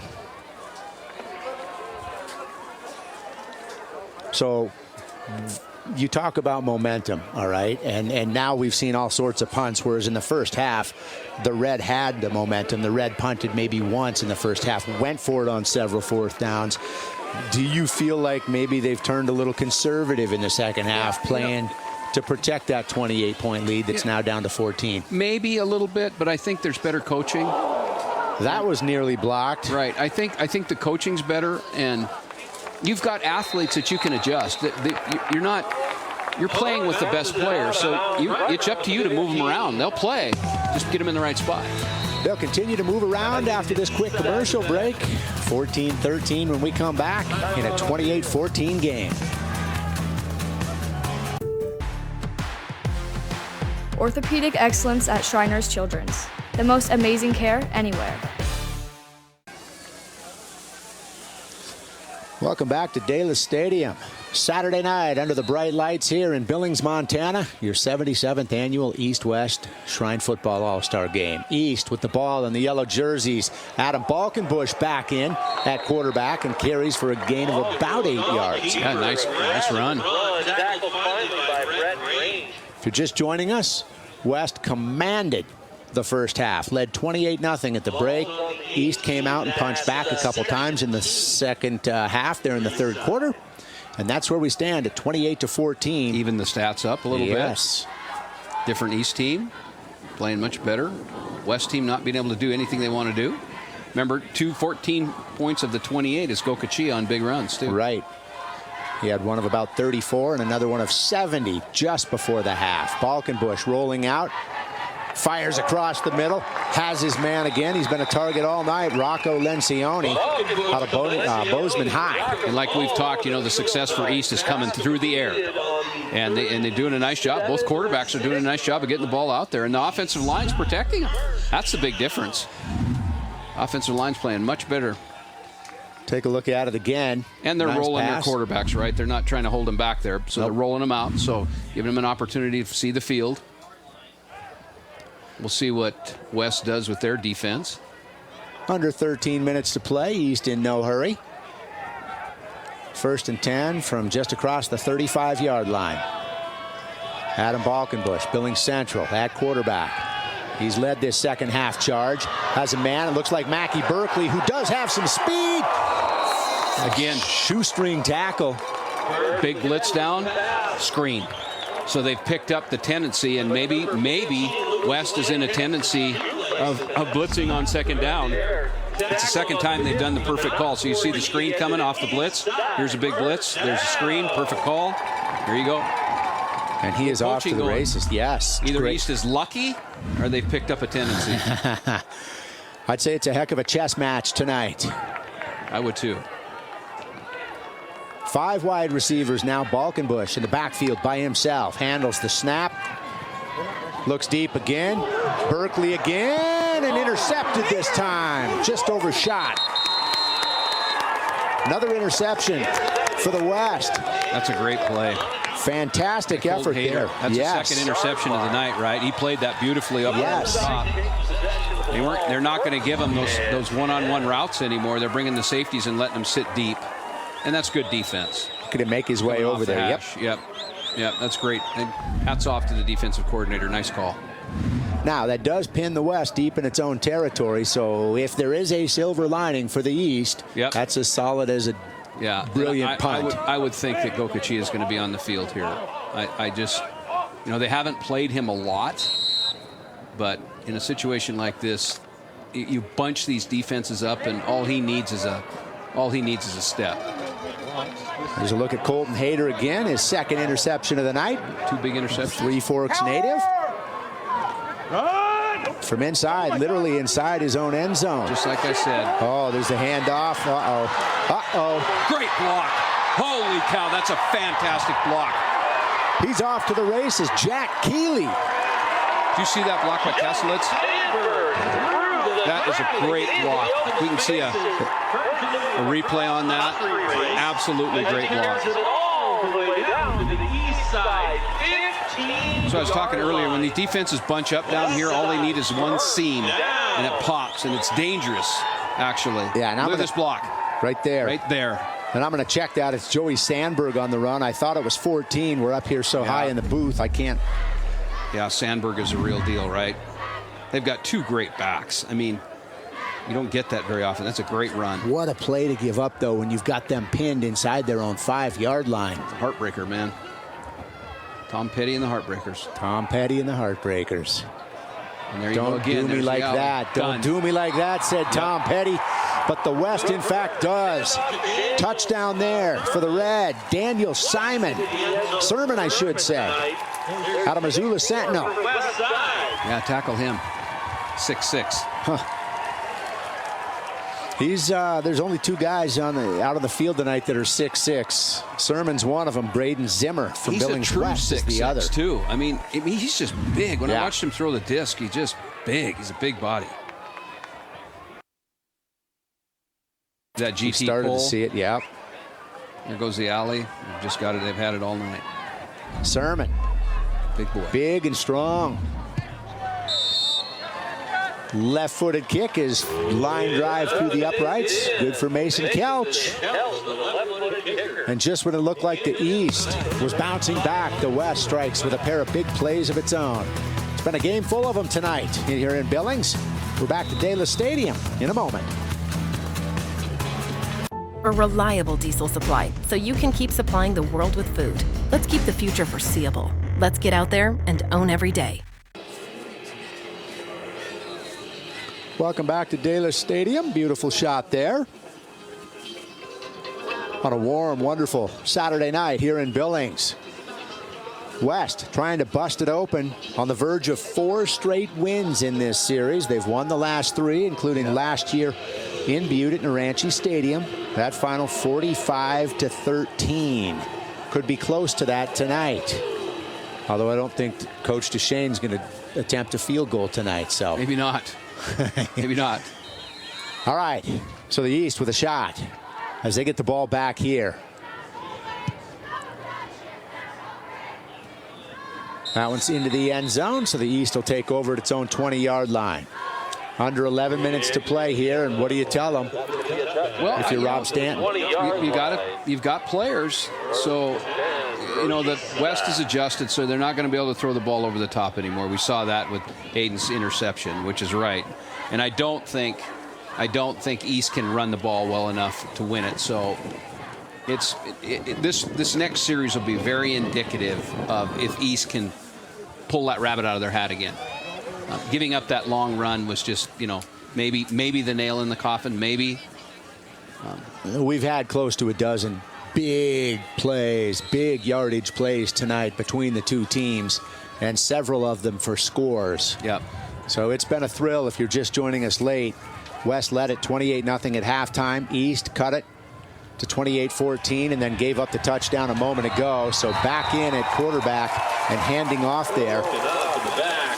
Isaiah Brown thrown down from Great Falls High. Christian Knowles, the defensive tackle out of Sentinel, who's going to Utah. Knowles has been in on several plays tonight. Yep. See him break loose here on the outside. Beats his man, gets upfield. Hello. Little help from his friends. Little help from a friend.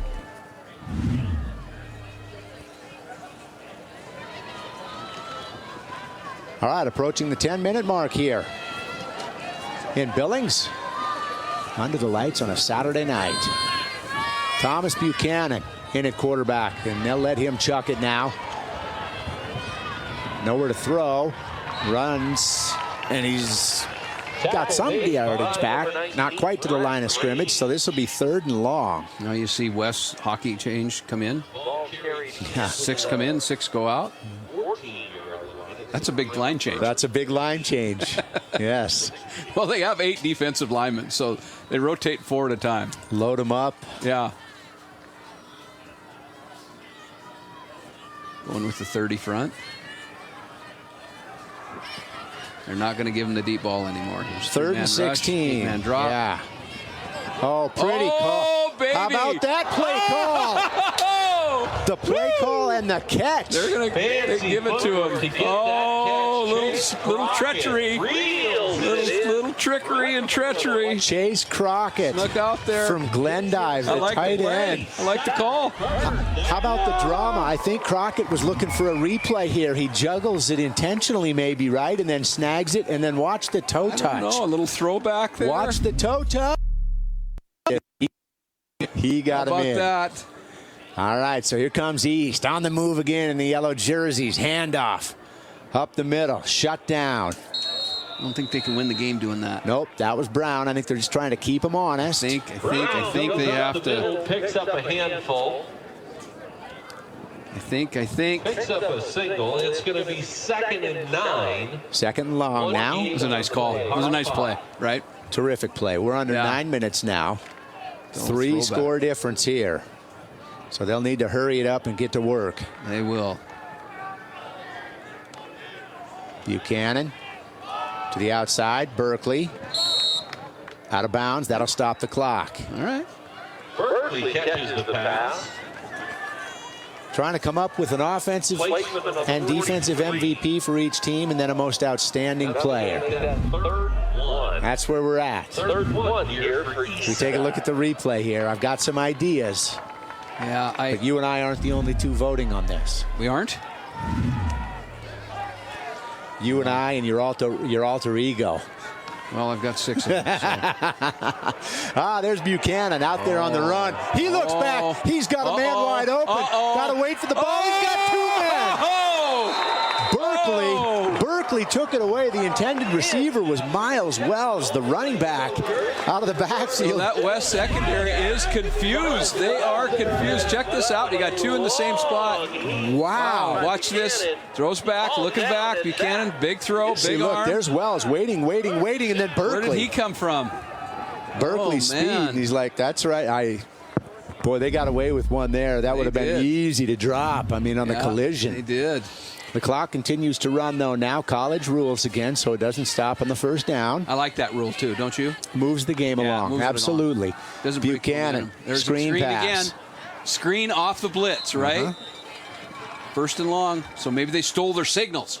That's what might have happened. Sign stealing. Now you're into spy game. The Shriners better get ready for an investigation into sign stealing. Because that's 3 in a row. It is. That's not lucky.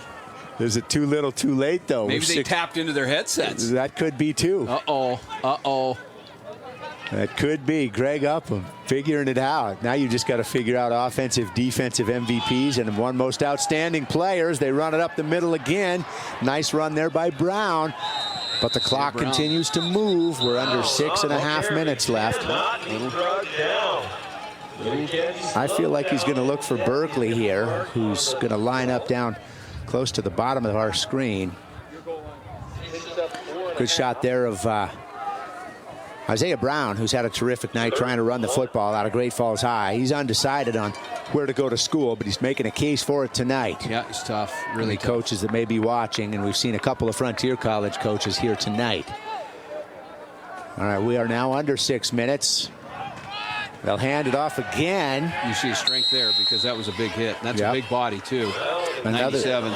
Are you surprised they've run it on consecutive plays? 235. What? You surprised they've run it on consecutive plays? Yeah. Down 3 scores with under 6 to play. Yeah, but you got to remember that this is an offensive mind that wants to run the ball. So built when they for it. Get tight. That's what they do. They go back to what they know. That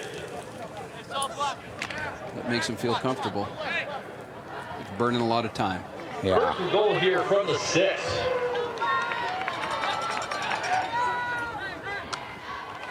East still with all 3 of its timeouts as they go to the ground up the middle again. Yeah, this is going to... Yeah, I'm with you here. Got to burn a timeout here and figure it out on... that was first, so they picked up the 1st down.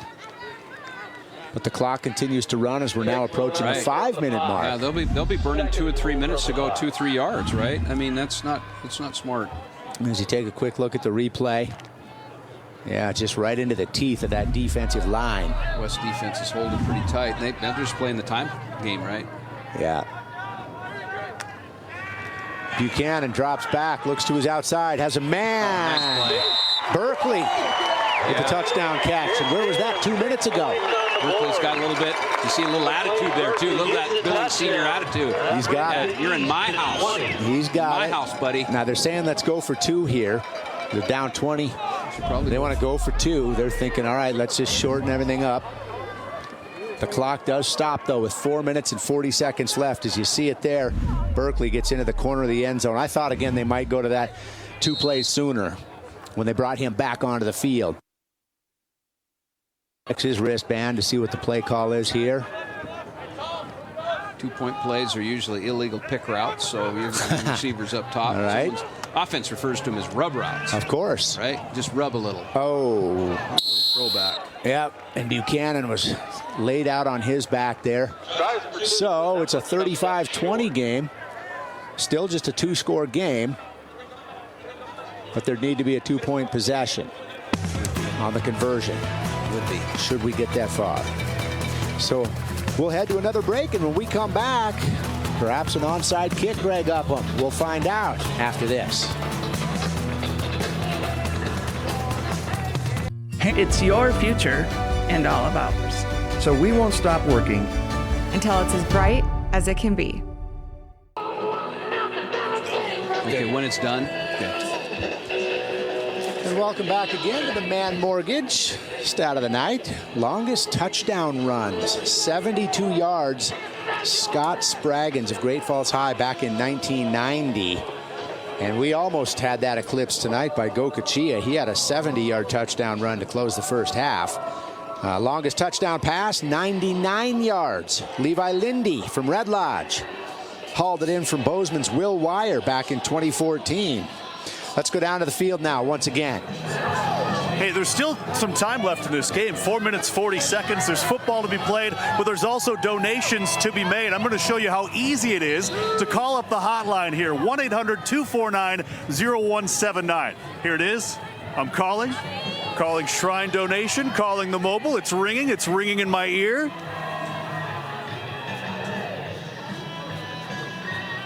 Well, hello there. Montana East-West Shrine Game. This is Tom Wiley and Dante Williams, and Dante wanted to pledge $5,000 to the... No, I would love to pledge $100 and challenge anyone out there before this game is done to pledge $100 yourself for the Montana East-West Shrine Game. And let's close this game strong with some strong donations for the Children's Hospital in Spokane. Scott, Greg, back to you guys. Defensive East. Wasson. All right, thank you. Good stuff down there, Tommy. I just want to know how much you're going to donate. That's what I want to know. All right, there's the kick, and it is not onside, Greg. So they boot it out of the end zone. Berkeley does. And into the end zone. West will take over. West side takes possession. Berkeley with the leg right after he comes up with the touchdown catch. So 4:40 to play. It's a 35-20 game. East trying to climb back in it. West has led wire to wire in this one, and also owns 3 straight wins in the series. So West trying to make it 4 straight.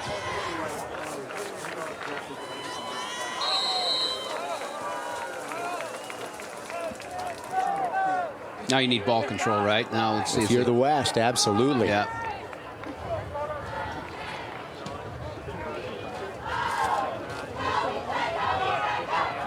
Look at Gokachia go. Look at him go. He's making a case for outstanding player tonight. The Grizz are liking what they're seeing tonight. That's for sure. It'll be interesting, you know, because the game gets so much faster at the college level, right? It does. It does. And the clock continues to run here. East still with all 3 of its timeouts.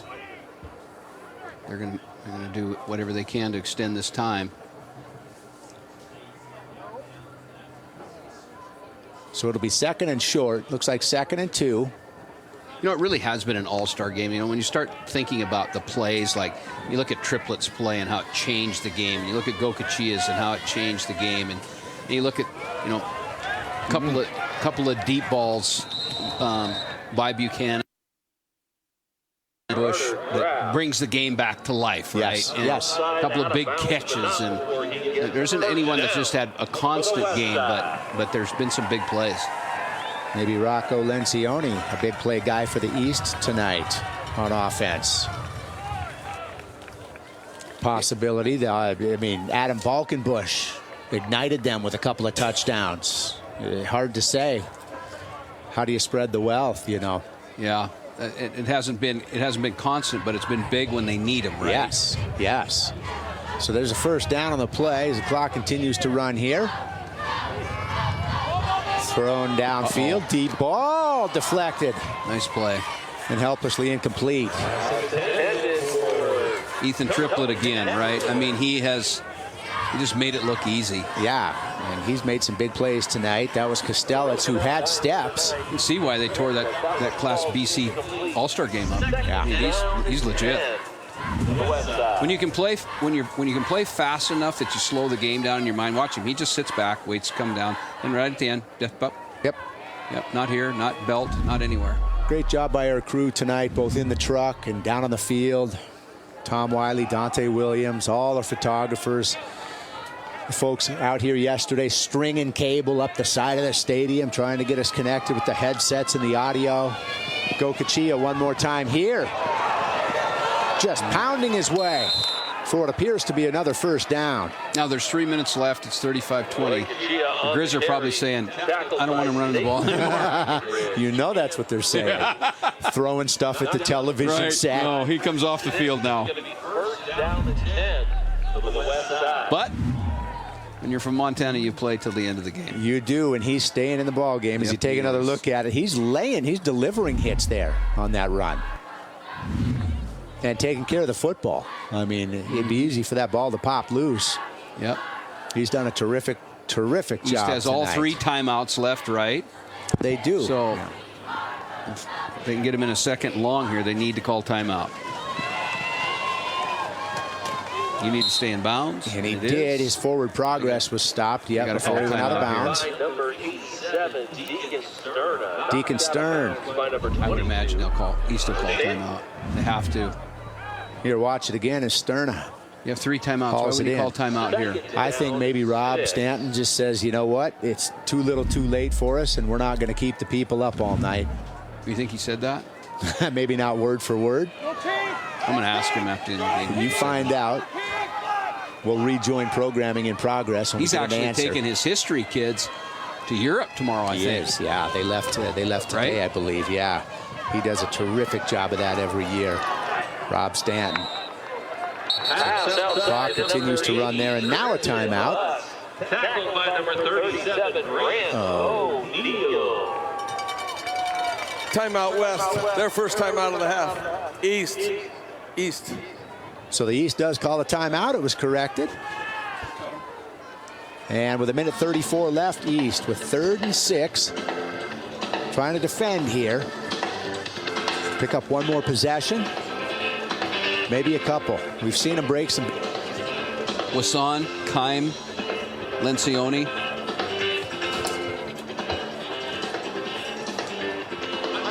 We've seen him break some terrifically big plays tonight, the East, but with 1:34 left, hard to say if there's enough life left in this game tonight. Been a fun one to watch. It has been a fun one to watch. It really has. The big I thought it was going to be a blowout, right? Well, it looked like it at halftime. And then Triplett said, not tonight. Right. Not here. Right. And that changed the game for the East. I mean, it absolutely did. He delivers the big hit midway through the second quarter for the East defense. They turn it around. And then the offense comes to life to open the second half. Update on Mr. Sider and the donations, 29,000. Wow. Thank you, everybody. Outstanding. Thank you doesn't begin to describe it. Yep, that's absolutely amazing. And especially what the increased property taxes and the inflation and all the stuff that we have going on, right? I mean, that's outstanding. Yes, and that pass is broken up. Nice job there. Yep. Thank you for the challenges, the coaching challenge, the official challenge, the realtor challenge, the anonymous grandfather challenge. I've never had an anonymous grandfather challenge. That was River Wasson on the breakup there, the pass breakup to bring up 4th down. I think the game kept our viewers in too, you know, right? Viewers hang around, stay on board. Yeah. Thanks to that. Yeah. Thanks for all the volunteers. Jumping online. Thanks for Billings for hosting the event. They'll rotate it around again next year, I believe, up in Great Falls. And that's not a deep punt. Off the side of his foot, and it takes an east bounce. It's down near the 35-yard line. So with $1:29 left in this one. Down 2 scores. East will take over the football. East side takes over. Fresh set of downs. 1st and 10 on their own 35. We pointed out earlier, you can't really throw over the top again. So what they do, they ran misdirection and they threw a cross over the top to a couple of wide open receivers. Yep. So now what's he got in his playbook? You remember the fumble-rooski? I do remember that. In the Orange Bowl, Oklahoma and Miami back in like 1987. Mark Hudson runs it in from like 29 yards for Oklahoma to draw back to within. It looked like the game was going to turn, and Barry Switzer ultimately lost to Jimmy Johnson, and then they both went on to coach Dallas Cowboys. Point is fumble-rooski here? No. Got to be under center for the fumble-rooski. He's got a little bit of running room. Got to get out of bounds. Got to get out of bounds. And he's held up. That was Balkenbush. Had a good call there because Balkenbush, the other quarterback, certainly has the arm to throw. He's shown that tonight. He has shown that tonight. Yep. So Balkenbush will come out of the game. Buchanan back in. Clock continues to wind. Under a minute left now in this one. Thomas Buchanan. Oh, not much pass, not much time. Great read. His man wasn't looking. That's picked off and run back for a touchdown. Just land Hamilton. And that's the icing on the cake. Another Montana Grizzly. Yes. How about that? He read that the whole way. He did, and the running back there out of the backfield just didn't see the ball. He didn't turn in time, and I believe that was the quarterback Lammers. didn't see him either. No. He played that beautifully, absolutely beautifully. Well, as we look at the replay here, Lammers on the run, and then there's that. That's what zone defense gives you. Lucas Lant with the exclamation mark tonight and the big chest bump down in the end zone. Again, last year's final was 45-13 West over the East. Hey, the East has a problem. 0-4. 0-4 now. Wow, for their last 4. 0-4. And they came into this series leading 41-35. So by 6, that'll now be trimmed to 5. All right. East. They fought back, though. I liked the way they fought. I liked it. Made some coaching changes. Now, we'll see if an investigation goes in for Stein stealing. That's 3 for 3 on a blitz and a screen. That's Spygate stuff. What, early 4th quarter, late 3rd? Yeah. Where were we on that? Something's going on. Where were we on that? You don't get lucky 3 times in a row on a blitz and a screen. Well, if it was sign stealing, then Coach Stanton called off the dogs after the 3rd one. Must have been. Okay, all right. We're not going to Must have found religion. Yeah. So the West will kick it off what appears to be one more time. These guys have led it in the red jerseys wire to wire tonight. They played hard from the beginning, right? The East didn't. The East didn't come out and play as hard as the West. Not until triplets hit. And then they woke up. But and they got physical. The pursuit from the West, the defensive line from the West, Gokachia from the West. Gokachia, wow. Go Gokachia. That's what they call quick twitch. This ball going to get kicked out of bounds. Yeah. So that'll be out at the 35-yard line where the East team will take over yet again. Maybe we can get one more update of Mr. Sider and the team. Well, you'll see the ways to donate there. And after tonight's broadcast, free kick out of bounds, kicking team. Yeah, big thank you again for that penalty, telethon crew. Shelly Taylor from Kalispell, and Ruby Pick from Missoula, and Ayla Taves from Bozeman, and Pat Hillen from Calgary, and Mark and Deanna Zora from Butte, and then Terry Volkman from Belgrade. That's who manned the telethon with the leadership of Joey Sider. Terrific work by everybody involved. Yep, really a great game. And I asked Mr. Sider if we were on pace from where they've been in the past. He said he thought they were a little bit ahead on 29,000. Thank you again, everybody, for all you've done. Appreciate it. And the news crew, you guys did a really nice job this year of sharing great stories from the hospital. I mean, honestly, yeah, it was really, really well done. It was terrific. Tom Wiley with an outstanding job, and our entire MTN Sports crew, statewide. It's always a pleasure. And they didn't Really take cool the ball stories. at the 35-yard line. The East chose for a re-kick there. A little trickery. Yep, dig into the bag, go Tricks. They'll get him out. Oh, and that flag came all the way from Shepherd. Holy cow, did you see how far that official threw that flag? He threw, that would have been a 20-yard completion had it been a football. I'll bet you he was a javelin thrower. just the way he stretched out. I coached the javelin for a long time. Yeah, block in the back. What's your call on this? Pull it. During the return, block in the back, number 17, half the distance to the goal, first down. Officials did a nice job tonight. They did. Very few penalty calls tonight. Until they had the vets in the field. That's folks for sure. don't want to show up to watch the penalties be called. Yeah, Doesn't it's a matter. seven-man crew, too. Yes. You don't see that very job. often.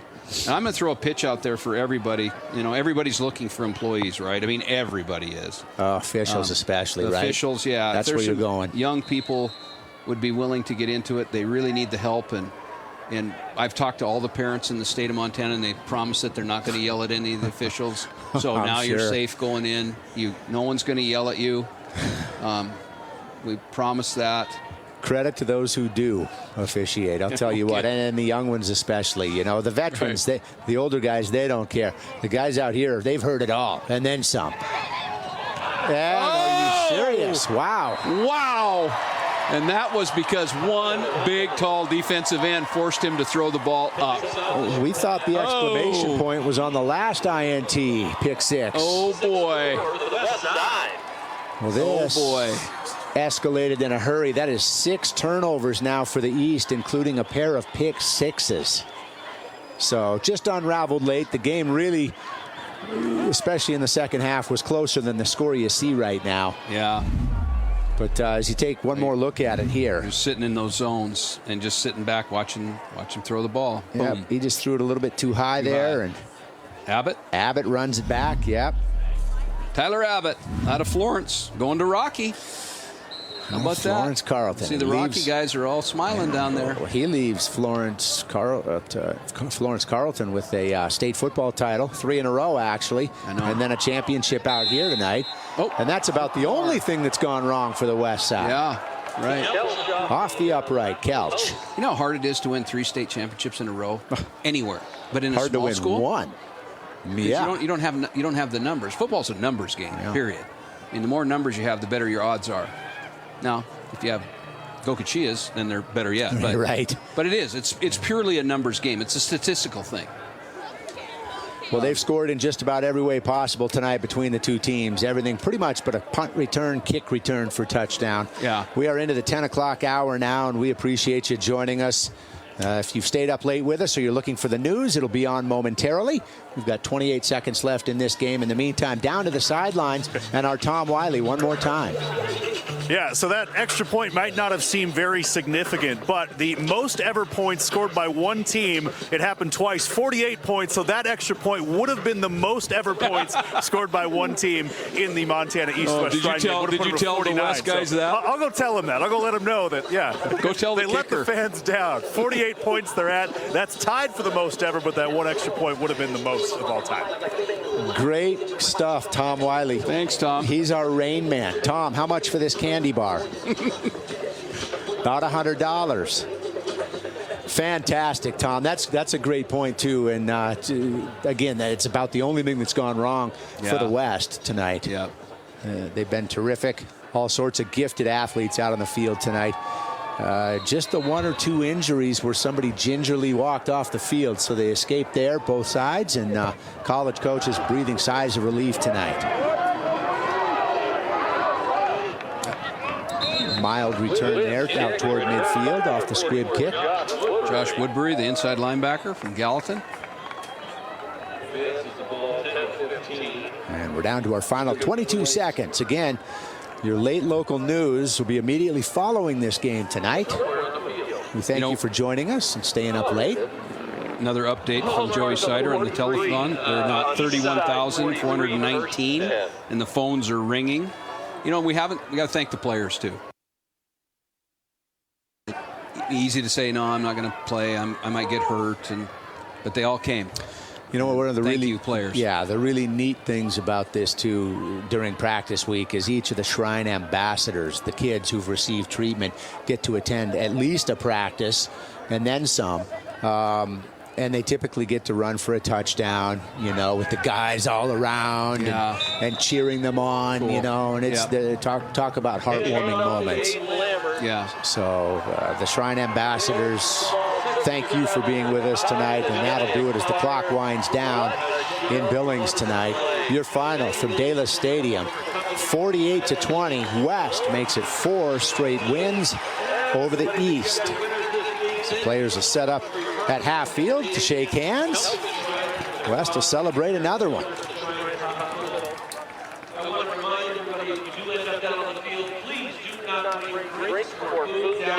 There they are at midfield. That would probably not be possible without Shriners. Donate now. Please call the number on your screen or go to mtshrinegame.org. Down here with Cash Gokachia, who made a case for offensive player of the game tonight. You had 2 early touchdowns, really big runs. Tell me how it felt to get those out and set the tone of this game. Oh, it felt so good. I mean, my O-line just did a really good job, and all my receivers blocking. I couldn't have done without them, and just really felt great to set the tone at the beginning. Now, that's one great way to end a high school career. How do you think your coaches felt about the performance you had tonight? Oh, hopefully good. I mean, I just did what I do and just went out there and had fun. So I don't know. Now, just lastly, as you get ready to head on to the next step in your career, what are you most looking forward to? Hopefully more games like these? Yeah, I'm definitely most looking forward to the relationships I'm going to build and just the teammates and friends that I'll make along the way. So, yeah. And then just lastly, can you talk about the experience that you had this week winning with the West team? Oh, it was so much fun. We had a blast all week at practice, just bonding, and then going out and seeing the Shriner kids and just seeing what this does for them. It was so awesome. Just a great experience overall. All right, Cash, I think your team is waiting to take a picture with you over there. I'll let you go. That's all we have. Thanks, guys. All right, good stuff, Dante. Thank you. Thanks to Tom Wiley. Thanks to Cash Gokachia. How can you go wrong with a first name Cash? As those guys down there in the end zone are chanting, go, go, go, go, Gokachia. Greg I started that. You started that? I think I did. Good enough. All right, Greg Upham. All right. For you, I am Scott Breen. Russ Riesinger on stats. Our entire crew tonight, Tom Wiley and Dante Williams down on the field. Thank you for joining us. It's been a privilege and an honor to carry this to you on the MTN station statewide. Once again, your final score from Dela Stadium here at Billings, 48-20. West makes it 4 straight wins over the East.